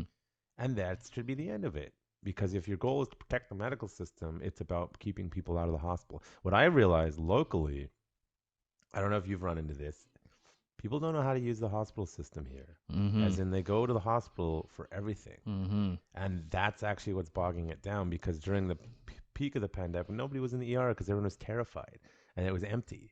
And like when I tore my ACL, I went there and I remember there was this Asian guy who had a bloody nose, and the doctor is like, it just started bleeding. Yeah, You have like- a history. Get the hell out of here. Yeah. Like, why are you here? Hospitals have heard major cuts, broken bones, Yeah. and like I'm dying of a fever horribly. And then or I something, found you know? out that in a lot of Asian countries, you don't go to a clinic or your personal doctor, you go to the hospital. So the entire community hasn't been taught by our own government how to use the system that we Interesting. have. It's like, dude, is something sticking out of your body? Is there like growths happening from 5 minutes ago? Are there something that you need treatment now? Yeah. If it's not now, you don't go to the hospital or the ER. Mm-hmm. So even I did that 5-day quarantine. Yeah. After 5 days, my boss calls me. He's like, "Hey, so we're offering the booster shot. Do you Yeah. want to take the booster shot?" This is my booster shot. I just had the booster shot. Like, you know, like, Yeah. what do you mean? In the movie industry in BC, if you get it, they actually give you, I was just told this the other day, you get 90 days pass Oh, interesting. in that industry. Why that Yeah. industry? I wonder. The industry that never shut down in BC. Oh, And it did for about 2 weeks. and low Wonder key the why. biggest industry in BC that makes money. By the way, one of the largest contributors politically to the BC NDP is the teachers union. Interesting. Now, the teachers union in Canada is not as bad as the No. states. The states is like, why you guys even bother anymore? Uh, but the teachers didn't want to go to work. Yeah. And it's like, I don't know if you remember, you're about my age. How old are you? I forgot. 32. Yeah, you're a little younger than me. But do you remember when there was strikes? The teachers were going on strike, and all the kids were like walking out in protest. Yeah. All the kids were skipping. I was protesting that. Yeah, all the most kids were just skipping. Oh, I just didn't want to go. Yeah, and that's what's going on in schools and universities nowadays. Is the teachers and the kids don't want to be there because, let's be honest, the environment is shitty. Mm-hmm. Nobody enjoys the school system anymore. It's terrible. It's That's it's kind of daycare for poor people. We need to be honest that that's the real reason. The teachers don't want to be there anymore. Yeah. The kids don't want to be there anymore. They actually enjoy learning from home, even though for the kids' development it's not good. Yeah. But kids are getting away with murder because they're just at home on. I think it can be done right. Yeah. And I've talked about this with my girlfriend as well, that I would be interested in homeschooling my child. 100%. Because you can really make some serious progression with that. But you have to supplement social activities and because you still need to learn. The most valuable part of high school is learning those little things, right? But well, that's something. It's like I'm obviously going to teach. We're in my garage gym. I'm going to teach my kids martial arts here. If they're running around, like, no, we're going downstairs and you're wrestling. This is where you run around. But I was thinking about it. It's like, sure, I could run a kids program, but I think it's good if I take it to somebody else's kids program and just kind of leave them. Exactly. Like, I'm going to be teaching them at home, but then it's like, no, you go listen to them, and I'm not there. And you got to play. That's how you socialize them. You get them with other groups of kids that are similar activities, and then you leave them with another adult who's that you trust. Then they'll learn their social skills. That's like the biggest thing, because when we were growing up, the kids who were homeschooled were they were weird. Yeah. But nowadays, I think it's the way to go. It's like, if you really care about your child, if you think about it, why this happened is because they convinced everybody, men or women, it doesn't matter, but they convinced that both parents needed to work because for the system, that's more workers. Yes. But now your kids are being managed by people who don't even give a shit. Like, I remember I went to daycare, and they just sit us in front of the TV and walk off and be like, call me if you need something. Well, that's why I say, like, those school systems are just daycare for poor people because both parents need to work. Yeah. Right? Like, that's kind of what it is. That's what it was designed for. And then for rich parents, they send their kids off to boarding school anyway because they don't want to be a parent. Exactly. It's like I'm watching. Have you seen Jack Whitehall Travels with his father? No. It's so funny. We just bored Netflix and we saw his stand up, and we're like, his dad comes out on a stage. He's this British comedian, Jack Whitehall. His father turns out to be a huge British talent agent, like Colin Firth and like not Helen Mirren, like Judi Dench. Like, his dad is like established entertainment, and they did this TV show for Netflix where they're traveling around, and it's just I forgot what the point of the story was. But it's damn good. I'll watch it. Where did I start? I lost it. There was a point to that start. Boarding school. Oh yeah. Jamie, pull that up. Yeah, one of the ongoing bit was Jack. It was the son. It's like, you just shipped me off to boarding school. Like, you left me alone, and it's like, because the dad's obviously a rich kid. Now they have a pretty good thing going on, but it's like, rich kid parents are too busy, so they ship their kids off to boarding school. At least they get good education. Yeah. Well, as public school is poorly funded, it always takes the cuts. And that's, I don't know if you've seen some of my rants. I'm kind of just chilling because I just can't handle it, but. Don't tell me, like, this is about the health and wellness of people. Yeah. Like, don't tell me that, because before this pandemic, you were underfunding the medical system. Why don't we have more doctors yet? And then you find out the reason, you're like, you mother... We don't have enough beds. It's like, well, you've had 2 years to build a tent with some beds in it. That's not even the reason. It's the Doctors Association. I've been told by multiple doctors and people off the record, the Doctors Association in Canada does not want more doctors because they feel they don't get paid enough. So they want their overtime. And if they actually allow more doctors, they will not have to get their overtime. I'm like, hold on a second. I don't want fucking doctors in the ER working 18-hour days. Are you out of your fucking mind? So it's actually, the entire system has been completely mismanaged. And even though it's a public system, it's greed that's actually keeping it. And I don't know too much about the specifics, but I'm understanding that a lot of duties could be passed off to nurse practitioners who basically do them anyway. I don't need a fucking doctor to sign off on every goddamn thing. But they won't do it because the doctors have to feel self-important. Interesting. I went to school for 12 years. I don't give a shit. You know how much wrong advice the doctor has given me Yeah. in Canada? A lot. Yeah. Because I just spent the last couple days looking up what's the current research on something. And I go to them and I'm like, have you read anything on this topic in the last 5 years? They're like, no, I just do what I'm told. Oh, like I said, doctors are for if you have a horrible cut or your bones are sticking Yeah. out of your skin. Other than that, you know, you kind of have to, you do have to take it into your own nutrition, personal wellness, mental awareness. Yeah. How's your diet? What are you eating these days? I mix it up. Mix it up. Well, for 2 weeks of my life, I'm at this camp, Yeah. and it's all unlimited food, right? So, Yeah. free food. free food, free gym, which is nice. Didn't shut down. Yeah. I was experimenting with fasting actually. Oh yeah. And I did 5 24-hour fasts in a row. Yeah. Which was partially out of laziness. I would just eat dinner and then not eat till the next dinner the next day. Oh, I see. So you one meal day. One meal a day for 5 days. There's a name for that one. I forgot. Anyways. But and that was more of just an experiment on my own body, and actually it was pretty good. I was surprised how well, here's not the thing. hungry I was. The scientific literature around fasting or intermittent fasting or some degree of fasting is quite strong, as in positively. Not for everyone. A lot of research up until recently that was never done on women. So, for example, men can do intermittent fasting or long fasting. Women should not. Based on this, it's not solid yet, but women shouldn't really be doing 4, 5, 6 day fasts. It's better if they do alternating day fasts. I could see that. But our bodies seem to be designed not to be shoving food in our faces all the time. Yeah, we have it completely backwards, right? It's like if you think about a wild animal. Yeah. It doesn't eat up and gorge first thing and then walk around. Yeah. Like it hunts for the day. It does the work it needs to do and then gets a reward at the end of the day, right? And, I grew up, I always had breakfast. I was, at least my parents, at the time, the wisdom was eat your breakfast. But as an adult, I don't eat breakfast anymore. If I want to eat breakfast food, I'll eat it for lunch and then just move. But I found it's a lot better. My digestive tract can't handle a lot. So that's that whole, you should not burden your body with the energy requirements of that if you have things to do. That was the biggest thing for me too. Sorry to interrupt, but because of the amount I can eat at these camps, you would have a huge dinner, go to sleep, wake up at 4 a.m, eat a giant breakfast, and then graze throughout the day. Yeah. And I found when I cut out the breakfast, I felt so much better. It was insane. The coffee, I could feel the coffee. I wasn't tired anymore. Yeah. Like my whole life, I would eat breakfast because I'm like, it's the healthy thing to do. Well, I used to always have energy crashes. I need naps in the afternoons, like always. Well, I cut out breakfast, intermittent fast. I don't need naps anymore unless I'm doing really crazy. And it's like, like my parents aren't bad people, but they just always did what they were told. As in the government says, the health, it's like, the vitamin D thing. It turns out, I just wish I remember where I found out this information, that the 2000 UI, or the daily dose limit for vitamin D is what doctors tell you should take. Well, actually, it turns out that's the minimum. And it's post-World War II, where they're like, how much vitamin D do we need to tell our citizens to take to survive? So they don't drop dead.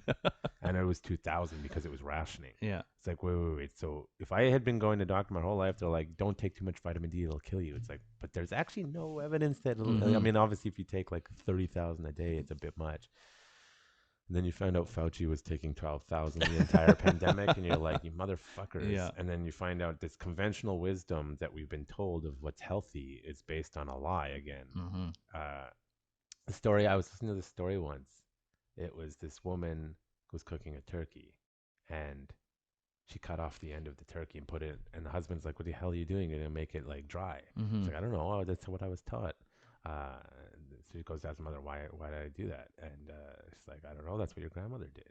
They go to his grandma, why are we cutting it off? Because everyone's telling me it's actually bad for the cooking. It's like, well, oh yeah, I just had a really small oven and it wouldn't fit. So I used to cut it off and put it in. And then you realize the reason that we were doing something or were told something at a point, there was a legitimate reason. And then we forgot the reason. And now we're just doing nonsense because that's what we're told is the correct. So much of what we do is. Yeah.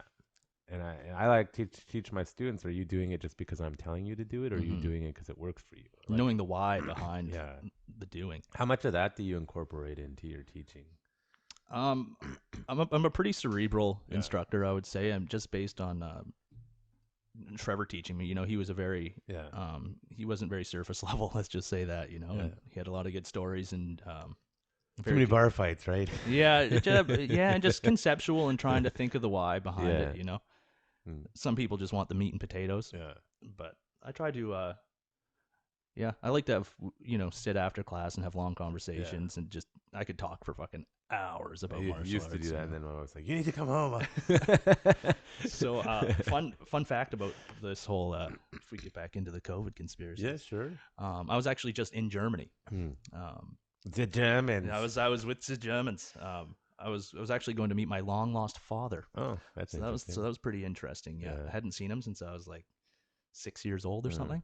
So you just wandered off. You don't have to get into it, but no, it's fine. No, he was married to my mom, and then when I was born, he moved back to Germany. Oh, yeah. And I didn't really know why. Yeah. Turns out it was to just go live his own fun life. But, whatever. No Fun hard times. feelings. But so he had contacted me in the last couple of years right before COVID, and wanted me to come out there, and COVID happened. Yeah. So finally, I was like, man, he's also old. He's 84 years old. So I was like, I should probably get out there, right? So my buddy came with me, who's unvaccinated, and then Germany did not like that very much. I bet.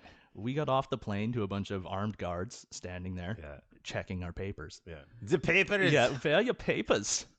And let me through no problem. They grilled my buddy for like 45 minutes. Yeah. They're like, you're not going to have a good time here in Germany. Why are you here? Yeah. Because Germans follow the rules. Yeah, do they ever? Like, so he had to convince them that he had a place to stay because at the time in Germany, you couldn't stay in a hotel. Yeah. Couldn't go in grocery stores. You couldn't do anything basically. And so our first night, we couldn't find a goddamn hotel for this guy. Yeah. I was like, dude, you're gonna have to sleep in the car because it was like he was my little Jew friend. I was sneaking around Germany, so fucked up. And we finally got into a hotel because the guy just forgot to look at our papers. He asked if we had them. We said yes, and then he forgot and let us in. Yeah. And then we're staying in this little closet of a room, and he's afraid to leave the room in case they find out, Yeah. And, don't get me wrong, like I also trained at a few gyms, and I got to teach a seminar at a really good gym there in Germany. Yeah. So a lot of really awesome people, the same as us, same mentality. They're sick of all this stuff as well. But the general population, like, they follow the rules. Oh, yeah, because we couldn't eat anywhere. So I would have to go in and get the food, and we'd be eating on the streets. You think they, the whole, even with all their history, you think they would have learned that blindly following rules constantly is not always a great thing, but that aspect of their culture just does not want to change. Well, the irony is, I actually didn't ask my dad if he was vaccinated, and I was bringing an unvaccinated person to his house, and he's an old man. So as we're getting there, I'm like, sure, but don't kill my father in this process. Revenge. Gotcha. But he, as an older German, was having none of it. Yeah. He was not getting vaccinated, didn't give a shit. He would just go into stores no matter what. Yeah. People would ask him, he'd freak out at them. Yeah. So the older generation, I think, is still kind of had it. Yeah. But the younger gen, they were more than happy. And even like, so I'd go into a store and get the food, and we'd be eating it on the street like some gypsies. Yeah. They did that in a few countries where they just said screw it and had picnics right outside restaurants, I think, in France and there. I think the walls are coming down. I'm just upset at humanity because, just purely logical. Like, even if you don't understand the science and stuff, it's like the logic is not making sense. The mask thing was interesting because, for me, I've done a lot of traveling.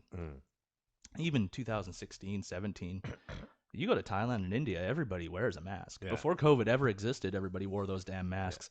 The funny part was it was to prevent pollution, which it like equally does not protect against that either, right? Well, it's funny, like at the start, I was telling people to wear a mask when the experts were not telling them. But the reason is, here's the deal. I used to do occupational health and safety. A huge part of that is respirators. I'm sure you know on the construction sites. And at the time, what were the public health experts telling us? They were telling us it was droplets. It's like, oh, it's droplets, wear a mask. Makes sense. Wear a mask. And then it came out, oh, they knew it was airborne the whole fucking time. And you don't have to hand sanitize it's so that crazy. was disproved super quick, and we still did it for like 6 months. And then I got in a dispute with a colleague of mine about masks. I was like, there are some efficacy, and he was like, nope, the reason why that the doctors wear it is a silly reason. I forgot the reason. But then someone sent me a link with pre-COVID 70 peer-reviewed studies and another 30 non-peer-reviewed study that medical masks don't do shit for airborne anything. Mm-hmm. And I was like, oh, I'm sorry, you were right. Yeah. And then I'm just like, wait, this scientific literature was there, and it's all over the world prior to this pandemic, that these medical masks do not work for any meaningful purpose Mm-hmm. for airborne. A droplet's different, Yeah. but airborne.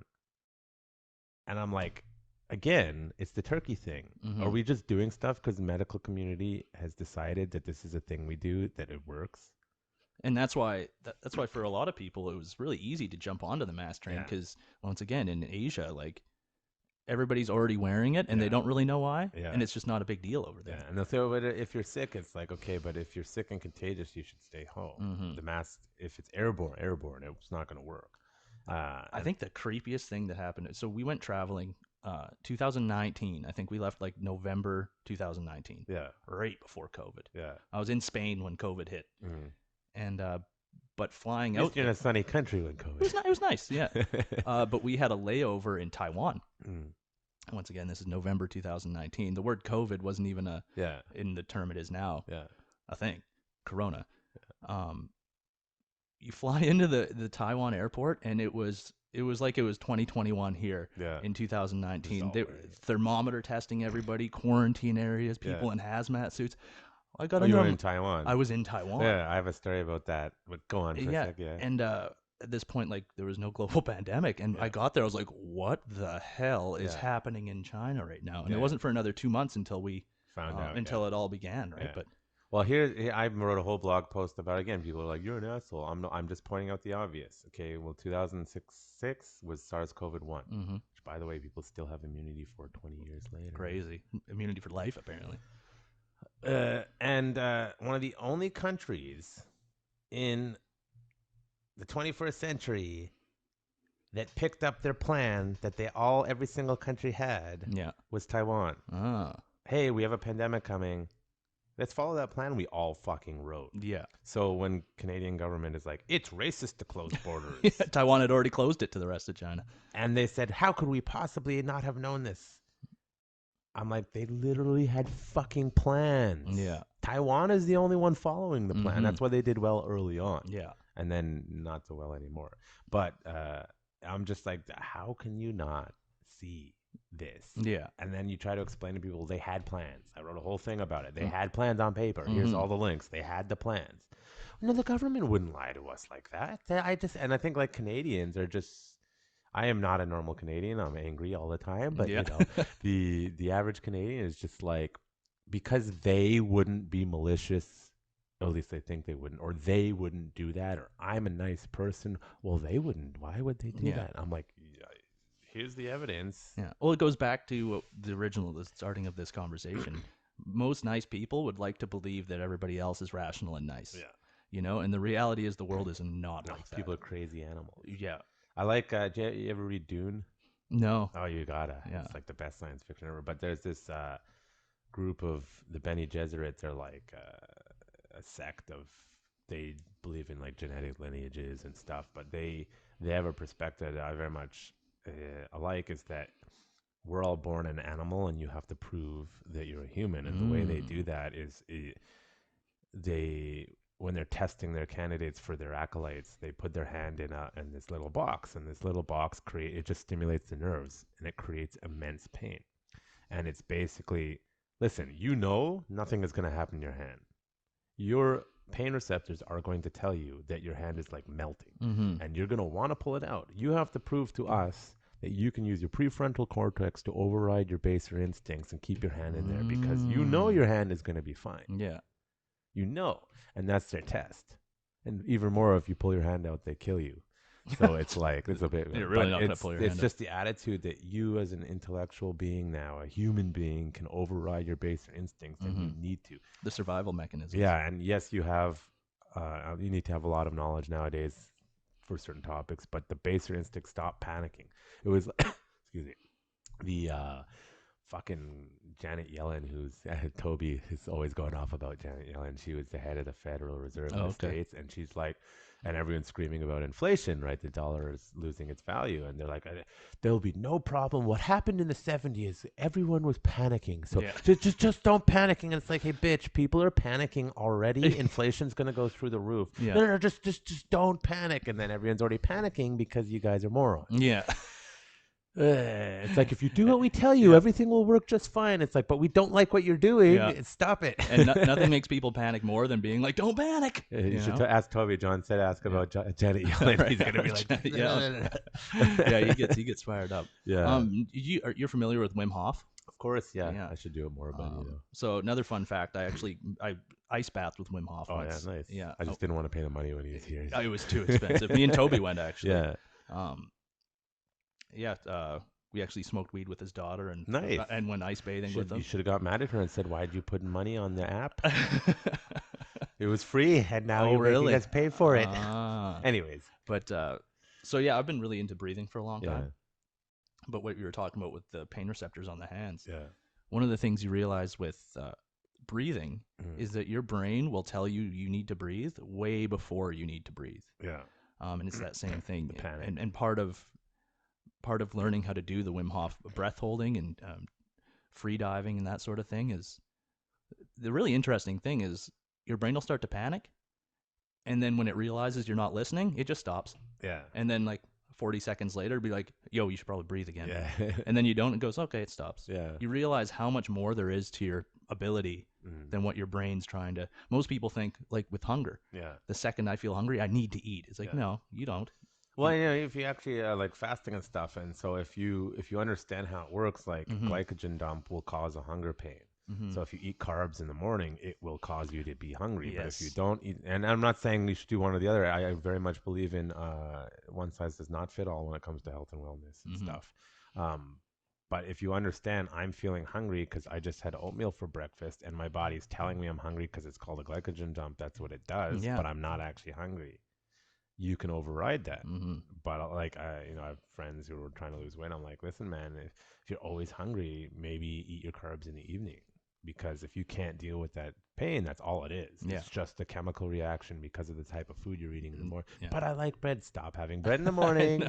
And I guarantee you it'll be a lot easier to do this because it's just how it works. Now, say you're a bodybuilder or something and you're working out, all day long and you need to be able to quick access energy, then yeah, you will want that glycogen dump at the beginning. I'm not an expert on this, but it's just, this is my point. It's just having a loose understanding of how it works. You're like, oh, I'm not really hungry. It's just what I ate this morning. Yeah. And if I don't want to feel hunger pains, I'll just switch up what I'm eating so that it's more in line. And that goes back to what you were talking about of so many people, it's like the turkey thing again, right? You're used to eating because you feel that hunger. You're not actually thinking about what that means or what it is. Yeah. Right? Same with breathing. I'm holding my breath for 30 seconds. I think I'm going to die. I have to breathe. Yeah. Here's another one I'm really fucked up. Like when I read this, I'm like, I think all of the internet knows that. Are you serious? Yeah, that's. It was to do with women giving birth. Okay, I like this road we're going. Yes. So if you go to a hospital in Western medicine, in all its wisdom, how do women position themselves to give birth? With that little girdle thing. They're lying on their back, yeah, legs open, yeah, and then you find out why. It's got nothing to do with medicine. And you're like, I read it, and I'm like, this is why I don't fucking trust doctors. Yeah. They're all doing something that's horrible for women. Why did they decide that that is the acceptable position for women to give birth in all Western worlds? Because there was a French king, I forgot which one, who had 22 kids, and he's a fucking pervert, and he liked to watch a show. Oh! And that's legitimate history. And I read that, I'm like, wait. So actually what the third world countries are doing where women squat or they bend doing over. the bath sometimes. Yeah, or they squat in a position or you go on your hands and knees. And I'm like, and then you realize the medical literature says, hey, yeah, actually giving birth on your back is really horrible for women. That's why labor is so long nowadays. And you're like, but all the doctors agree that that's the way to do it. And then it's mind-boggling to realize that the doctors are all fucking wrong. They're just doing it because that's what they're told to do. Because some perverted king 200 years ago is a piece of shit. It has nothing to do with health and wellness. And I'm just like, my mind is blown with that, and this is why I trust your doctor. It's like you need to understand that's a legal thing. Obviously, if you don't know anything, don't just stick shit in your body, okay? Yeah. But it's a legal thing, and you need to understand that. And then when you find out details about the masks, and you find out the details about, and by the way, they did studies during the pandemic. It didn't give them the results that they wanted, and they kind of Just ignored brushed it under brushed it under the. It was 10% efficacy at best Yeah. for medical masks at best, and that was for Delta. I think they did it when Delta was the major, so it does nothing for that for Omicron, and it's just like, I'm sorry, doctors can be wrong. Yeah. And then you look at the history of science or medicine, and while we're slowly advancing closer to the truth on every given topic, 80% of the history of them is the majority of them being fucking wrong. Yes.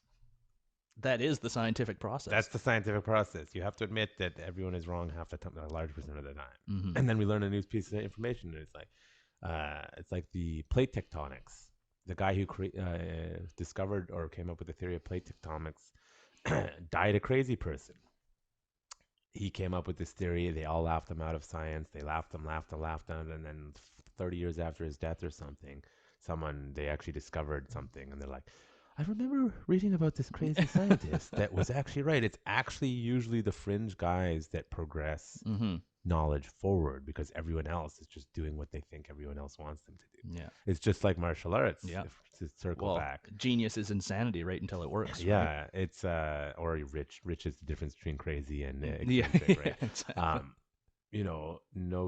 Like Helio Gracie, what he did for jiu-jitsu, right? I'm a small guy. I need to be able to deal with bigger guys. And he started doing something that no one had seen before. That's so when Hoist Gracie went into UFC, and it's like no one knew what the hell he's doing. Everyone thought he was crazy. This little guy showing up in a gi and then choked everyone out. Yeah. But then what happens is, then all of a sudden it became that cult-like following, and you started to put people on pedestals, People like groups, and there's nothing worse than you should never put your instructor on a pedestal, the doctor's on a pedestal, but your parent, everybody's just people, at the end of the day, like. My theory is that it's actually an evolutionary thing. For the species to survive, you need 80% of the group not doing crazy shit, so you don't all die.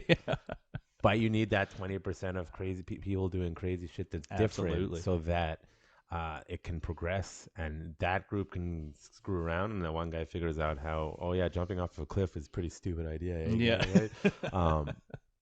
And you need that, but then it creates the psychological phenomenon, in-group, out-group. We need social things, so a lot of people choose to be in the collective, even though it's wrong. Yeah.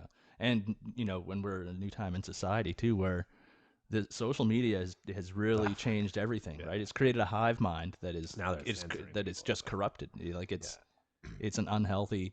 Yeah, and it's funny because people are like, don't get any information. I'm like, I get a lot of my news, and it's from the media. You have to know how to sift through it because it's an aggregate. So much so that the news people are getting pissed off now in Australia.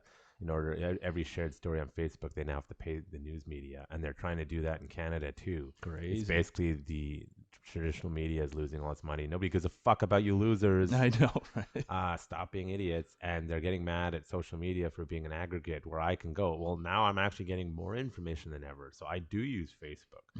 But I'm not following ridiculous sites. If a site is being like obnoxious or speculative, I stop following them. Yeah. Right. I'll have, I have Russian television. I follow the CBC. Some of them I just can't. Like I stopped following the Daily Hive. I want everyone to know the Daily Hive is not news. They are a paid-for advertising platform. So every single article in there has been paid for. So when you think it's news, you are getting propaganda. Same with Vice. Like Vice collapsed into it. It used to be amazing. Because Shane Smith, when he used to run Vice, and then he was on Rogan's back in the day a bunch of times. Those were great interviews. And his stories are crazy. Yeah, and you would get liquored. Right. But here's what happens: is you create a successful news network, the big guys buy you out, and then just bring you into the fold. And that's what I'm saying. In Canada, almost all media is under the umbrella of these big corporate guys. There's very few free, independent, like Rebel News is one. Again, I understand they're very inflammatory and they're a little speculative on certain stuff. It's like, you ever listen to Tim Pool? Yeah.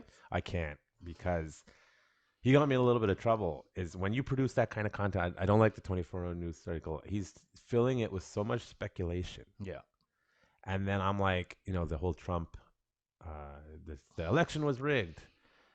The things that Tim Pool were saying were speculation and his guesswork on what he thinks legal stuff. Then you listen to someone like Ben Shapiro, who actually understands how the fucking law works. He's like, yeah, I mean, technically there's this thing, but that's never going to happen. Here's why. Here's all the procedures. Yeah. And I stopped listening to Tim Pool. It's just he's working people up with speculation, and I'm not interested in doing that. But you need to know to be able to listen to these sources and be like, am I getting more legitimate information or less legitimate information? Like Ben Shapiro has very strong opinions on certain topics that I don't agree with him. Yeah. But on other topics, I'm going to get very accurate, very up-to-date, very reasonable. Like on American legal stuff, he's very good. You need to be able to look through your sources and be like, okay, what are they good at? What are they not good at? There's so many parallels even to martial arts when it comes to that sort of thing. One of the reasons I like Danaher so much is because he'll talk like, oh, for the Kimura, do I like a C grip or do I like the cupping? Yeah. And he goes, I watched every single high-level Kimura finish in jiu-jitsu. Yeah. And I wrote down how many times it was a C grip versus a non-C grip. And I can tell you it doesn't really make a difference. Except for a certain point. But the point being is like, I could trust the research that he does. Yeah. The consistency. And even when you're learning techniques, you got to look at who you're learning it from. Yeah. It's like, are they fringe because they're telling the truth, or are they fringe because they're a crazy person? Like, you know who Brett Weinstein is? Yeah. Yeah. So, I mean, I look at him. Is he the mathematician? No, that's his brother. That's right, Eric. right. Eric's a little out there sometimes. Yeah. Brett's has his own podcast, The Dark Horse, is very good with his wife, Heather.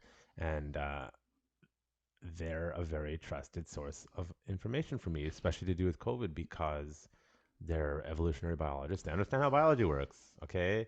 And Brett was actually caught up in the whole evergreen, the woke bullshit on the university. He was one of the first people 10 years ago, warning people about this. So he was right about that. And he is consistently more correct. And when he's wrong, they'll admit it. For example, I was listening to their podcast. They wrote a book. I haven't read it yet. It was a Hunter-Gatherer's Guide to the 21st Century. And I was listening to the podcast, and I said, book's already published, but there is a piece of information in our own book that is incorrect. New research came out, and they corrected it. And it's like, wow. I'm going to listen to these people because they're correcting themselves. They could say, I published this book, I did this, I am this, I'm that. They don't do that. They've been consistently more correct about stuff. They'll admit when they're wrong. They correct it as they go. So for me, they're a more legitimate source than some like Teresa Tam, whose whole shtick is, you all need to be terrified of pandemics. Yeah. She wrote papers about this. That's her shtick. Teresa Tam's the our version of Fauci. Yeah. Not as malicious as him, but she's. But like, when was nobody ever supposed to get sick again? Like, I'm confused as to like, is that our goal now? Because that was never the goal. Well, it's called zero. I don't know if other people call it. I call it zeroism. Yeah. And it goes against nature. It will never happen. Yeah, like, it's crazy. Even in physics, point of diminishing returns. There's a certain amount of deaths you have to accept in any given thing that are not going to go away. There will be a point, because in order to get rid of that amount of deaths, the amount of energy and effort will destroy society, as we're seeing. You can't do that. Yeah. So it's like, well, Omicron, are the I don't actually know. I haven't looked into it. I should. Are the deaths from Omicron now, because there are deaths now, originally there were not, are they equal to or less than the average flu year? Because if they're equal to or less than the average flu year, guess what? We have already established that that's an acceptable amount of deaths. Yeah. We're done. And you just have to realize that. It did not help they were fucking around with the numbers with COVID, died of COVID, or died with COVID. And I knew they were lying about that at the very beginning. Everyone thought I was crazy, and they're finally admitting it now, because it's so fringe. It's so fringe. It's like, because when you actually look at the data, you're like, oh, hold on a second, who's actually dying? Yeah, it was a lot of people. And then they play the semantics game and the definition game just to confuse people. And it's like, okay, but if I'm actually following the logic, you're fucking lying to me. It's like, I found it super frustrating listening to Rogan having Dr. Robert Malone and then Peter McCullough on. Yeah. Because, I'm not a scientist. I'm not very educated in those sense. But when you hear them talk, they sound pretty Yeah. intellectual. They don't seem like they're completely full of shit. They might be biased. They said one or two things I didn't like. For sure. Yeah, but and especially Peter McCullough was pretty off on a few things. Yeah. Well, yes and no. I have to remember that. I'm probably going to get this wrong. He had said, and this is where you can use the excuse, the data changes. Yes. Is that the numbers he was quoting were from the old strain. Yes. And he had not been updated on the new strain. Yeah. So you can't get it twice. Up until that point was true. Mm-hmm. But unfortunately, at the time they published the podcast, it had changed. Yes. And so that's why they're cherry picking. So stuff like that, he just it wasn't updated yet, which is possible, Mm-hmm. or he just doesn't want to admit that it had changed, Yeah. and he didn't want to admit that he's wrong about that. I found Dr. Robert Malone seemed quite fair, you know. But then, you know, there's people even in our jiu-jitsu community who will just blast them and call them complete scumbags. It's like, is it fair to call Dr. Robert Malone like a scumbag liar? Like, I don't know. Like, did you even listen to the podcast? Well, a lot of people don't. Yeah. There's a few names in the jiu-jitsu community locally that I want nothing to do with anymore because I thought you were an open-minded intellectual and you're just a cultist as far as I'm concerned. I won't name names. You probably know who they are. Yeah. Even the 30 doctors signed this petition to end Joe Rogan. It's like half of those guys were fucking dentists and shit. Most of them were left-leaning PhD people who have nothing to do with medicine. Yeah. So you don't get to talk to me about trust your doctor and then use not even medical doctors. And that was their exact argument was like, oh, Dr. Peter McCullough isn't even really well, it's like you're doing, you know, it's just so funny. He's just the guy who came up with the technology that helped come up with the technology. Dr. Robert Malone, These people cherry pick and then like changing definitions to we got caught, let's change the definition. Well, the dictionary said, they just changed the definition of what vaccinated means. And it's so hard for me to relate to because, well, you know, the only thing I've been doing longer than electrical or than martial arts is electrical. Yeah. Come from a greasy construction background. Hey, Sparkies are one of the more competent groups of people. This is true. This is true. But like pre-2019, if I had the flu, I better show up to work unless I am physically dying. Like you show up to work and you get everyone else sick and everybody just gets sick and then it just carries on. You know, for me, that's something that I thought people would learn. It's like, no. You stay home if you're sick. Yeah. And I really wanted that to be a positive outcome of this. And I think that is a good thing. Yeah. You're still getting, though, people showing up now.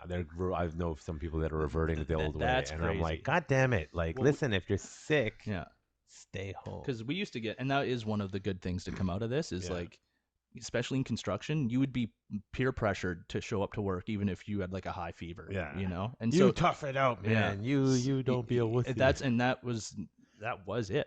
I would show up to work just to show them how ill I was, and then they'd send you home. Yeah, you know. See, I've never been like that. Like I'm not a physical person. If I've done manual labor, like it's not like I'm above that. I just can't do it very well because I can't keep up with those kind of guys. And I'd be like, hey. My knee's not feeling very good. I'm not going to lift so heavy today. And they're like, you're going to be a pussy. And I'm like, motherfucker, I'm the only guy who hasn't been injured on this job. Okay? Do you understand why that is? Yeah. Because you're all acting like a bunch of tough macho dickheads. You guys are crippling yourself. I'm just doing it through jiu-jitsu, not through this work. I'm the intellectual. And, you know, people just, you're lazy. It's like, no, I physically cannot do what you guys are doing. So stop asking me to keep up. And that attitude of just, show up and work is fine, but not everyone can work. Like, I'll give it to the union guys, like, hey, young guy, you're going to tire yourself out if you keep working like that. I know a lot of them are just lazy. I won't get into the union thing. But, some of them are not. But it's just you need that nuance. Nuance is like dead. It's like this person, if they work at that pace, are they going to burn out in 3 weeks? If the answer is no, then cool, that guy can work at that pace. But, hey, that other worker who's a really good worker, if they work at the pace, are they going to burn out in 2 weeks and have an injury? Well, I don't want them working that fast. Yeah. But that's a sign of a good, competent leader or boss who knows, like, I can keep him at that pace. I cannot keep him at that pace. Like, I'm sure you've seen this in martial arts too. It's a longevity game, right? How many super talented guys have you see come in, go super hard for 3 or 4 years, burn themselves out, get injured, or be like, I'm making no money at this. I need a job. Yeah. You know, like, I mean, I'm half in that boat, half in that level, but it's still, me being me, I don't work well with other people. So but you've been, you know, that's why I said I've looked up to you for a long time because you started your gym a long time ago. Yeah. You started this podcast, you know, like you've been pushing for these things for a long Doing time. things, trying. Yeah. But that's what it is. Like trying is is the Iterations. battle, you know. And one day you hit it. It's like a cliche. It's a cliche, but it's sometimes I find cliches are based in reality. It's that they say never give up on your dreams. Mm-hmm. Now I do not like blind positivity. I hate that shit. But it's like the reason why you'll get these stories of these guys who busted their ass for 30 years and all of a sudden hit success is because they kept doing it and just opportunity was there. Yeah. So on that sense, you do need to keep trying and going, and eventually, if you are good at it, you may hit it eventually. However, this is where blind positivity I don't like. 9 out of 10 people don't though. So you have to be careful of these stories. It's like you have to be willing to crash and burn and fail. And pivot, and you may not succeed in the thing you want. But you'll get closer. Yeah, you'll get closer if you don't quit. Mm-hmm. And so like that nuance between like the Silicon Valley dickheads ruined it for everyone because now everyone can get a billionaire all overnight. Like and now with NFTs and stuff, which is unless you're pretty much just money laundering. But yes and no. Like I changed my perspective on this. Is if you treat money, I think it was Jordan Peterson is talking about. If you treat money as simply an exchange of energy, then everything is that. So if the value comes from I want, you want, you need, supply and demand. That's where value comes from. This whole idea that, oh, this is money laundering is like, well, what do you think the governments are doing?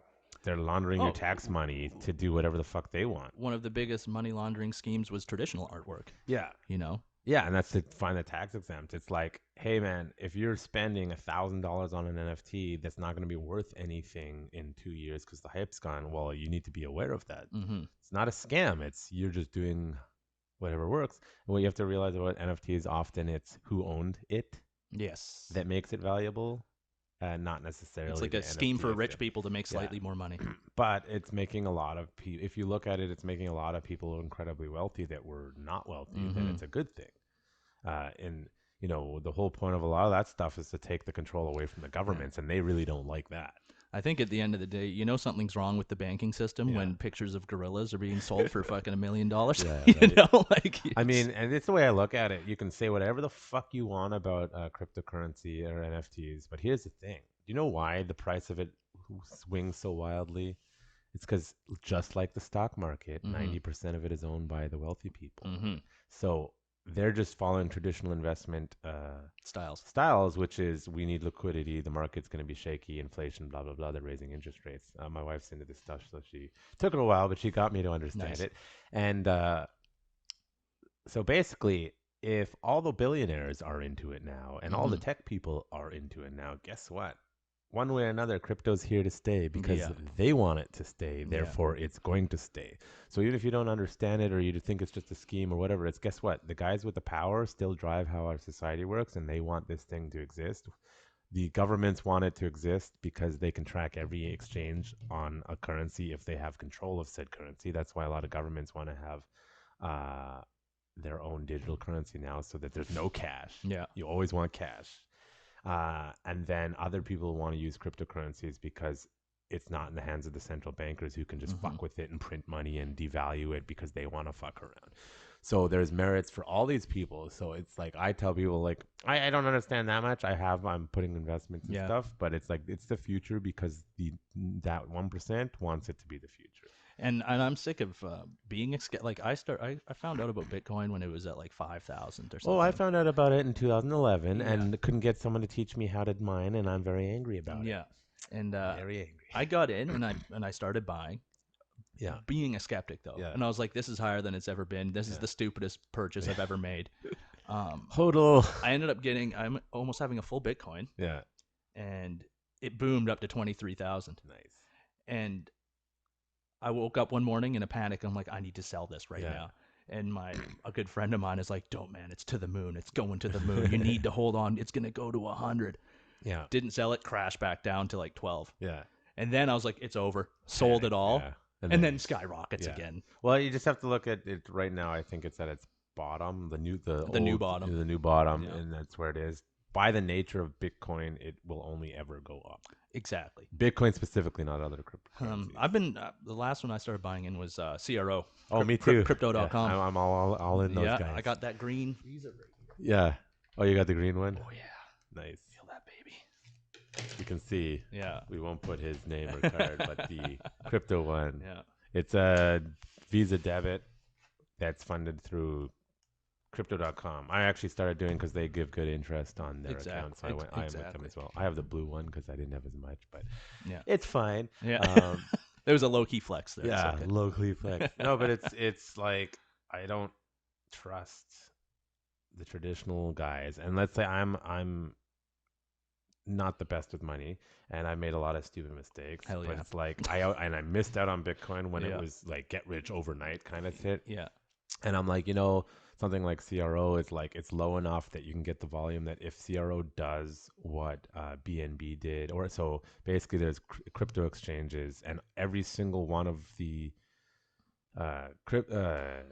the coin that was created by these exchanges ended up being worth like $500, $800 a coin. So I'm pretty sure CRO is going to do the same thing. I think so as well. And rather than gambling with some of the other stuff, I'm like, and just some of the moves they've made, like they just signed LeBron James. Yeah. They're the biggest sponsor of the UFC. They bought like one of the biggest arenas in the United States. I'm pretty sure it's owned by the Chinese Communist Party.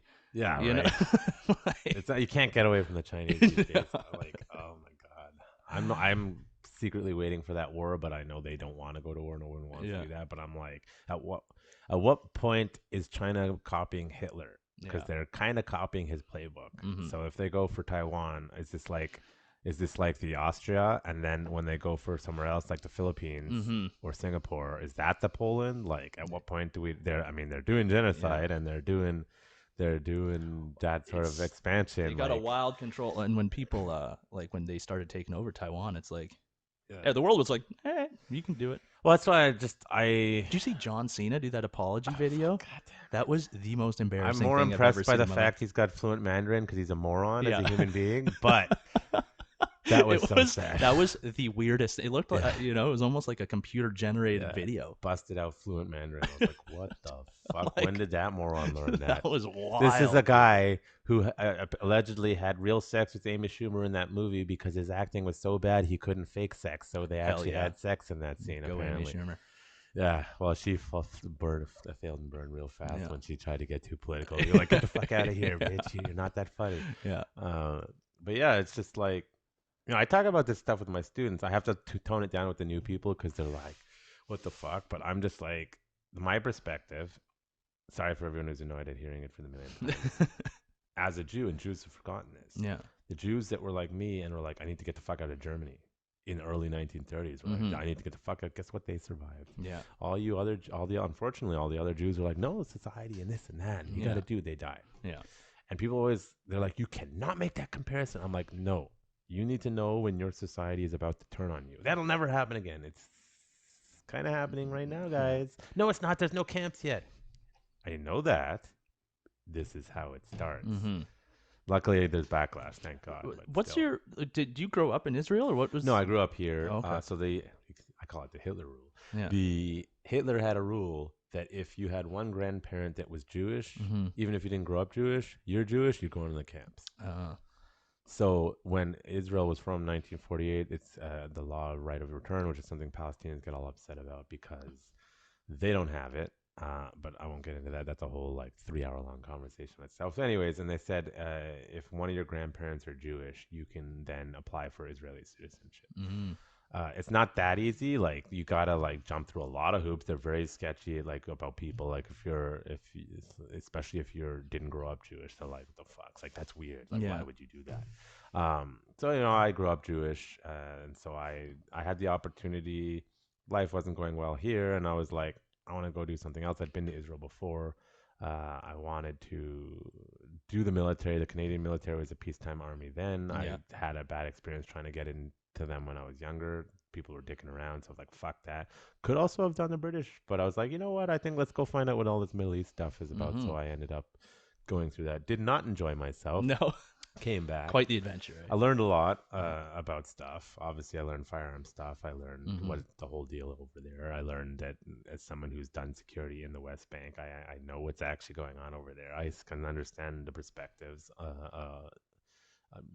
Talk about misinformation. There's so much misinformation Oh, on yeah. Israel. Like, it's insane how ridiculous the shit that people believe about what's going on over there. And Mhm. it's just like, I heard Ben Shapiro did the whole thing it's on not that. good enough. Yeah. Like, I am a little upset because Ben Shapiro is the first pro Israel person to come on to try to explain the situation, but he did not have. He had like an hour and a bit on that podcast, Yeah. and up until now, he's only ever really had people who were anti-Israel Rogans. He's never had people who are like not like blindly pro-Israel, Yeah. but like, listen, what you think The you actual know facts. is not true. Like, I did the thing that everyone does. They listen to an episode of Rogan and like, fuck you, I'm not listening. He had Abby Martin on, who Yeah. was a Russian, and she's so It's anti-Israel. crazy. And fucking Rogan believes everything she says, and I'm like, she's lying Mhm. about half of this. Like, I know she's lying Yeah. about half of this stuff because some of the things she say, I know I was there. You've I've seen it. Yeah. That's not to say like the Palestinians have a shitty time, but it's changing because the Arab world is turning on them now. Mhm. As in, they're like, we're tired of fighting your battle for you. You need to grow up if you want to have a proper society. Stop blowing shit up. Yeah. And I The get world's evolving, I right? get the whole oppression thing, and it's like, if I was a Palestinian, I'd probably be very angry too. But it's like, guys, just a thought.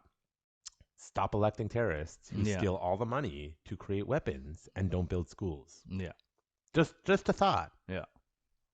Because the Arabs who live in Israel have a much better life Mhm. than the Arabs who live under the Palestinian Authority. Fact. Yeah. Just grow up.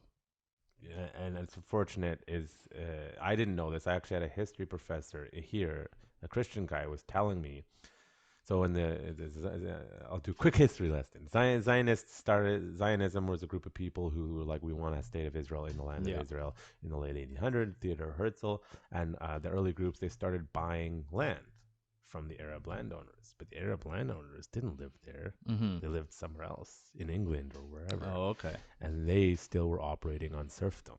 The peasants who lived there, that's where the story, like, my grandparents, is like, yes, but you didn't own it. You were serfs. Yeah. And then the owners sold the land to other people legally. And it's not, I'm sorry, but the fact you don't understand that you didn't own that land Yeah. Yeah. is not the problem of the Jews. And it's just an education thing. And so they tell these stories. My grandma was kicked off the land, but your grandma didn't own it. Mhm. They were farming it because they were still living in a serf-like situation. Yeah. Whether you agree with it or not, that's just how it was. So and then what happened was that the Jews started building water and helping the farmers and the peasants, and then the Arab landowners who didn't sell were like, they're treating you better?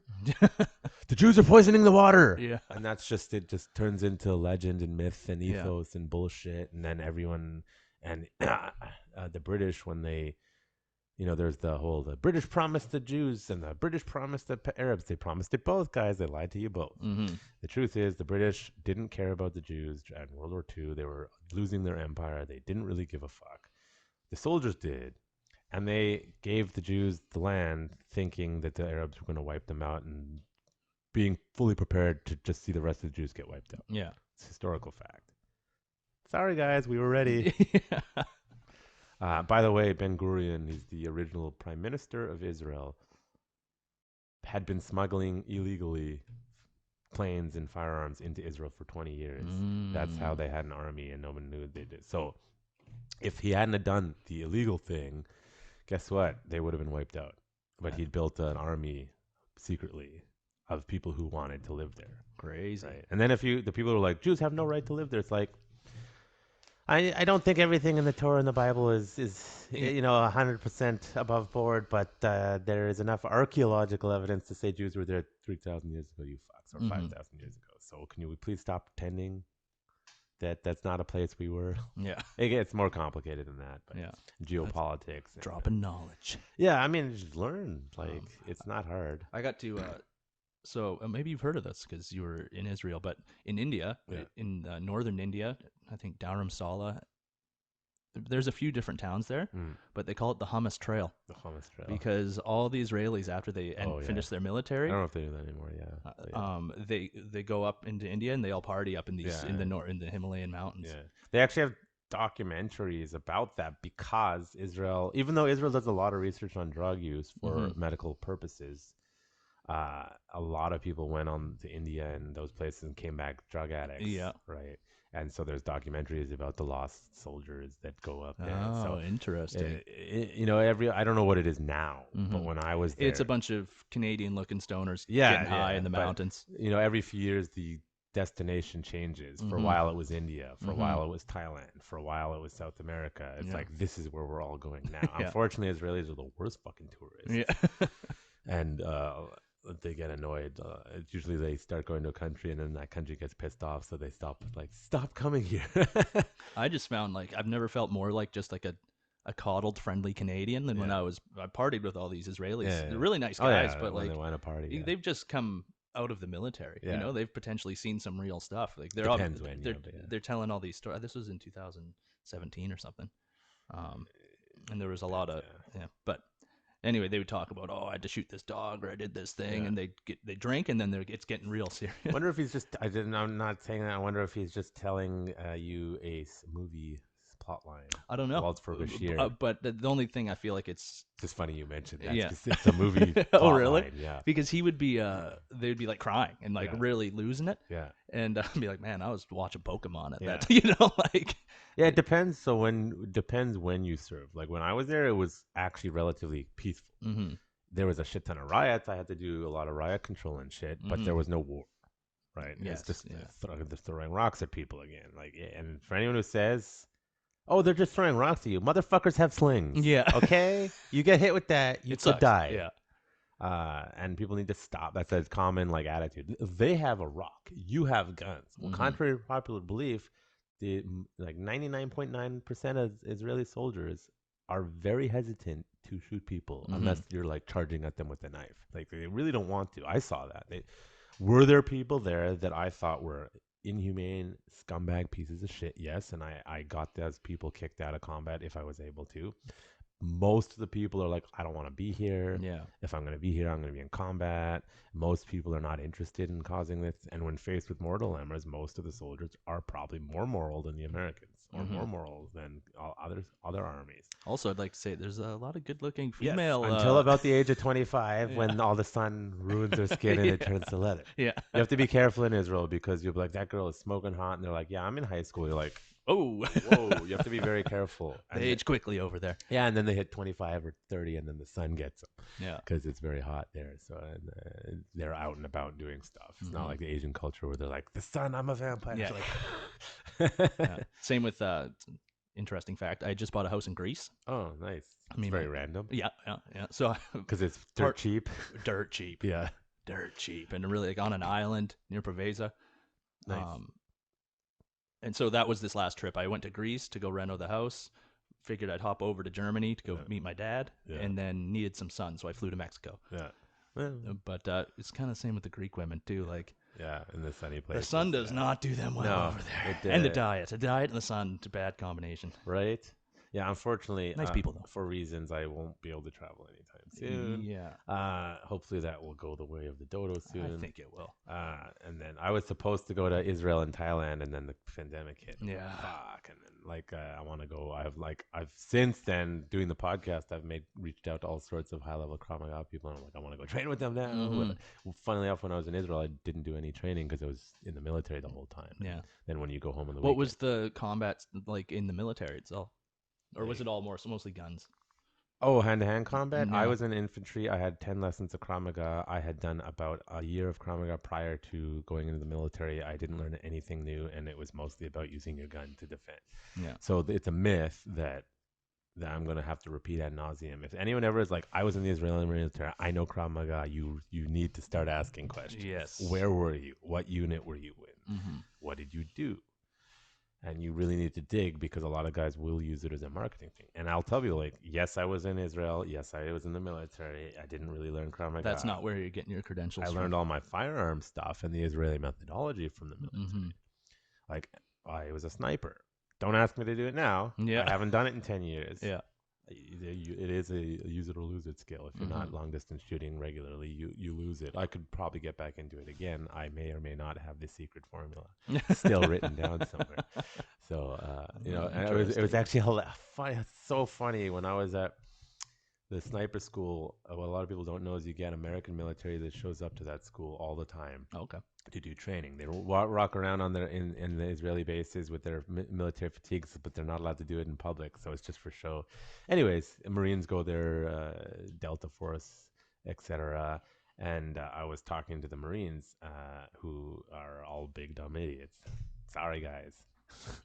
No, the joke is that the Israelis were all like, they're big dumb idiots, and I'm like, don't be stereotypical. And then they all showed up, and they're the biggest guys I've ever seen.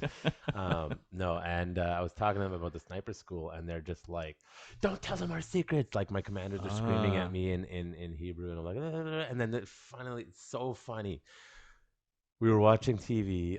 History Channel comes in. They're literally teaching you how to be a sniper. I'm like, it's not a fucking secret. It's on the goddamn History Channel. Shut the fuck up. Like, and it sounds so much cooler to have a secret formula. I know, right? Well, the formula is secret, but the concepts of how sniping works, yeah. and it's just so funny. And then you watch like training videos of like the Iranian like guard, and you're like, I hope they don't discover the History Channel, because the way they're training like morons.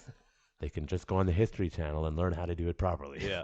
Like, and I actually asked that once. It's like, why do there's like for every, like one bullet that an Israeli soldier shoots, like the Arab terrorists use like 10,000 rounds. Like, I'm like, why I would expect more Israeli soldiers to die. Mm-hmm. The answer is because they're not aiming. They're literally doing Yeah. It's like, you have to be careful, because when they actually get their shit together and learn how to fight properly, which like Hezbollah did in South Lebanon, it's like, oh, this is actually a problem. And that's why Israel did so well, because even their militaries were so poorly trained that they just didn't have the technical skill to fight. And that's not a secret. It's well known. It's if you learn how to do it properly, it's a problem. Then when everyone learns how to do properly, that's actually where we get in the Cold War mentality. Because like, they know how to fight a war. And I know how to fight a war. Maybe we don't want to do this until Ukraine gets invaded in about a week, right? Yeah. So my dad was in the military in Germany, but it was during the Cold War, and he was kind of like what you were saying. He loved his military service in Germany. Some people do, some people don't. And it depends. He was based right on the border of Austria and Germany on the mountains. Yeah. And he showed me all these old photo albums and stuff. Pretty cool to see. But he was part of like an elite cross-country ski division. Oh, sweet. And they would just cross-country ski to a lodge. Yeah. And then there'd be like pictures of him with chicks and booze, and they're all partying in the lodge. Of course you're going to love that. And then they ski down to Austria, and like they come back, and that's all they did for most of any. I would have loved that experience too. Yeah. It was just funny to hear him like, well, this is Israelis are actually not big drinkers. Mm-hmm. Like, I went there, and it's like you go to a bar or you go to a club, and actually a lot of people dancing are completely sober. I noticed that. I went to an Israeli nightclub in India. Drinkers. Yeah, they're not big drinkers. So the military is dry. Mm-hmm. Well, Canadian military, you get back on, even in Afghanistan, you go do your patrol for 8 hours or 10 hours or whatever. You come back to base, you're off for a day, you're drinking. Yeah. Well, when you're on the base in Israel, you're on duty the whole time. If they want you to do something, you do something. They don't care how much sleep you have, and there's no alcohol. You're not off duty. And I was fortunate, at least, that I could go home every week. Mm-hmm. Some of my friends would go home every 3 weeks. So I actually think psychologically it's better if you stay on base. Yeah. Because then you're not like, oh, home, and then you just embrace the suck, and then it becomes normal. And and then they would threaten, like, we'll take away your going home thing, because they cycle the troops. And that's like the worst. Like, yeah, don't you fucking dare! I'll fucking kill you, right? And they never did in my case. I went home every single weekend. I do think it made it worse. I did develop alcohol problems a little bit. Not problems. I've always been a functional person, but I definitely started drinking because of the military. I'm actually not drinking right now for other reasons, but it's like, oh, good. I'm not a total alcoholic. I can quit if I need to. Well, I found that. Like prior to this job I'm working now, I've been in it for about 8 months. Yeah. I'd worked for 6 or 7 years in town. Yeah. But just adapting to this 2 week on, 2 week off cycle, it's what you were saying. Like you get no balance. It's either like going crazy at work, wanting to come home, or preparing to go back to work. Yeah, And it's different. it definitely, like, I had to check myself a bit too, because started to maybe drink a little too much. You just all of a sudden I have all this freedom and money, Yeah. and it's Free time and money it's equals it's hookers and blow. Yeah, so not technically, but about it's funny how many of these guys I work with. It's a big mining company. Yeah. Half these guys are really anti-vax, but they fly into Vancouver once a month and buy like street drugs off of hookers. Yeah. You know, it's like these are the unhealthy. You smoke 2 packs of cigarettes a day. Yeah. Like, you know, you're afraid of what you're putting in your body. It's like, pretty hilarious. Which is, it's on that note, it's like, why can't people ask the question, why don't you want to take the vaccine? Mm-hmm. And if you give a logical, reasonable explanation, it's like, oh, okay. I have a friend who, in the past, got the HPV vax, right, for cervical cancer, whatever, and she had severe neurological reaction. She can't take the vaccine. Cannot. Her neurologist was like, yeah, you should not take this. I cannot give you a exemption. She has a legitimate medical reason. And they had convinced the public that that doesn't exist. It's like, that's a lie. That's just factually a lie. I think there are 100% people who shouldn't take it. Oh, yeah. It's not as much as the hardcore anti-vaxxers people say, but the way I look at it is any medicine.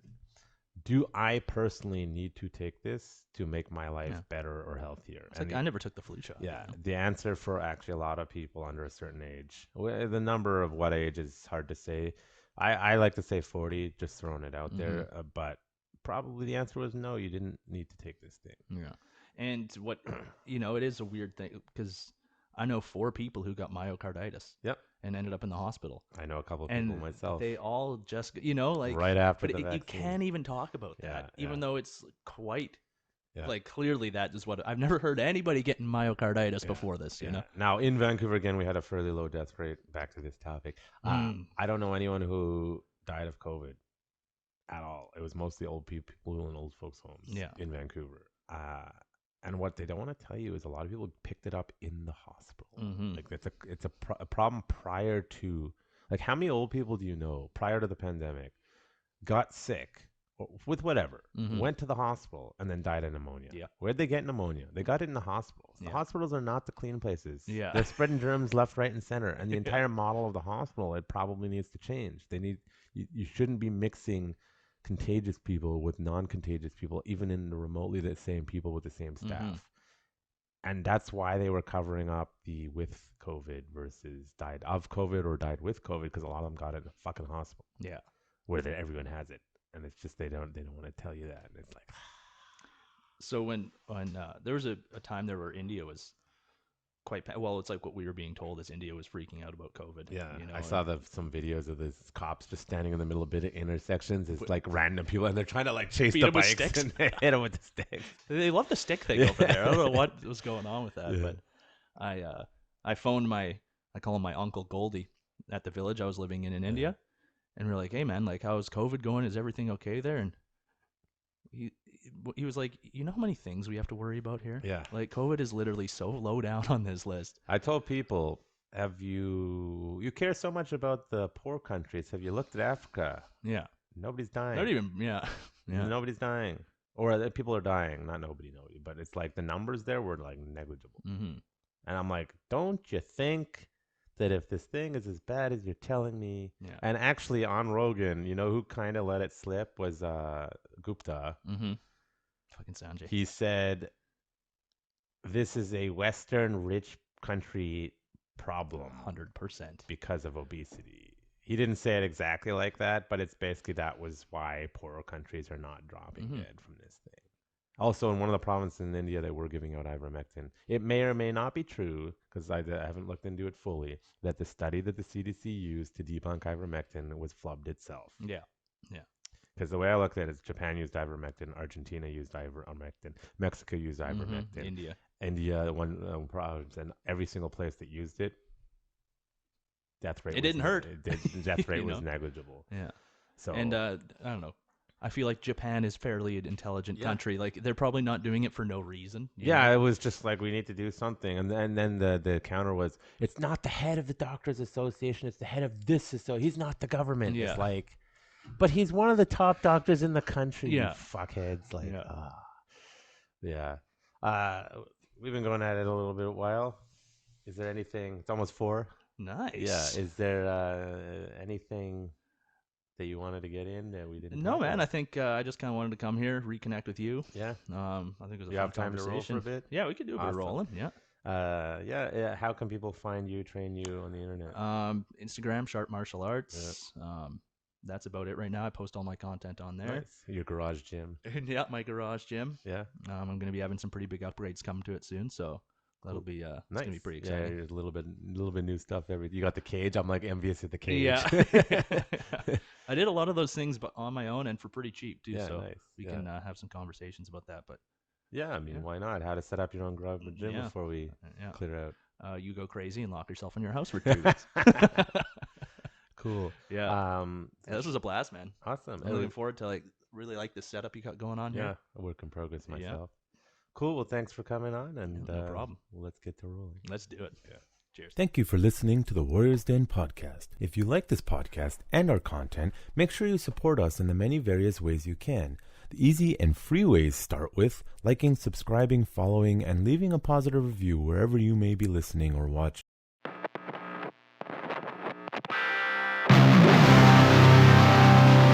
You're listening to The Warriors Den. Brought to you by Urban Tactics Krav Maga. Turning lambs into lions.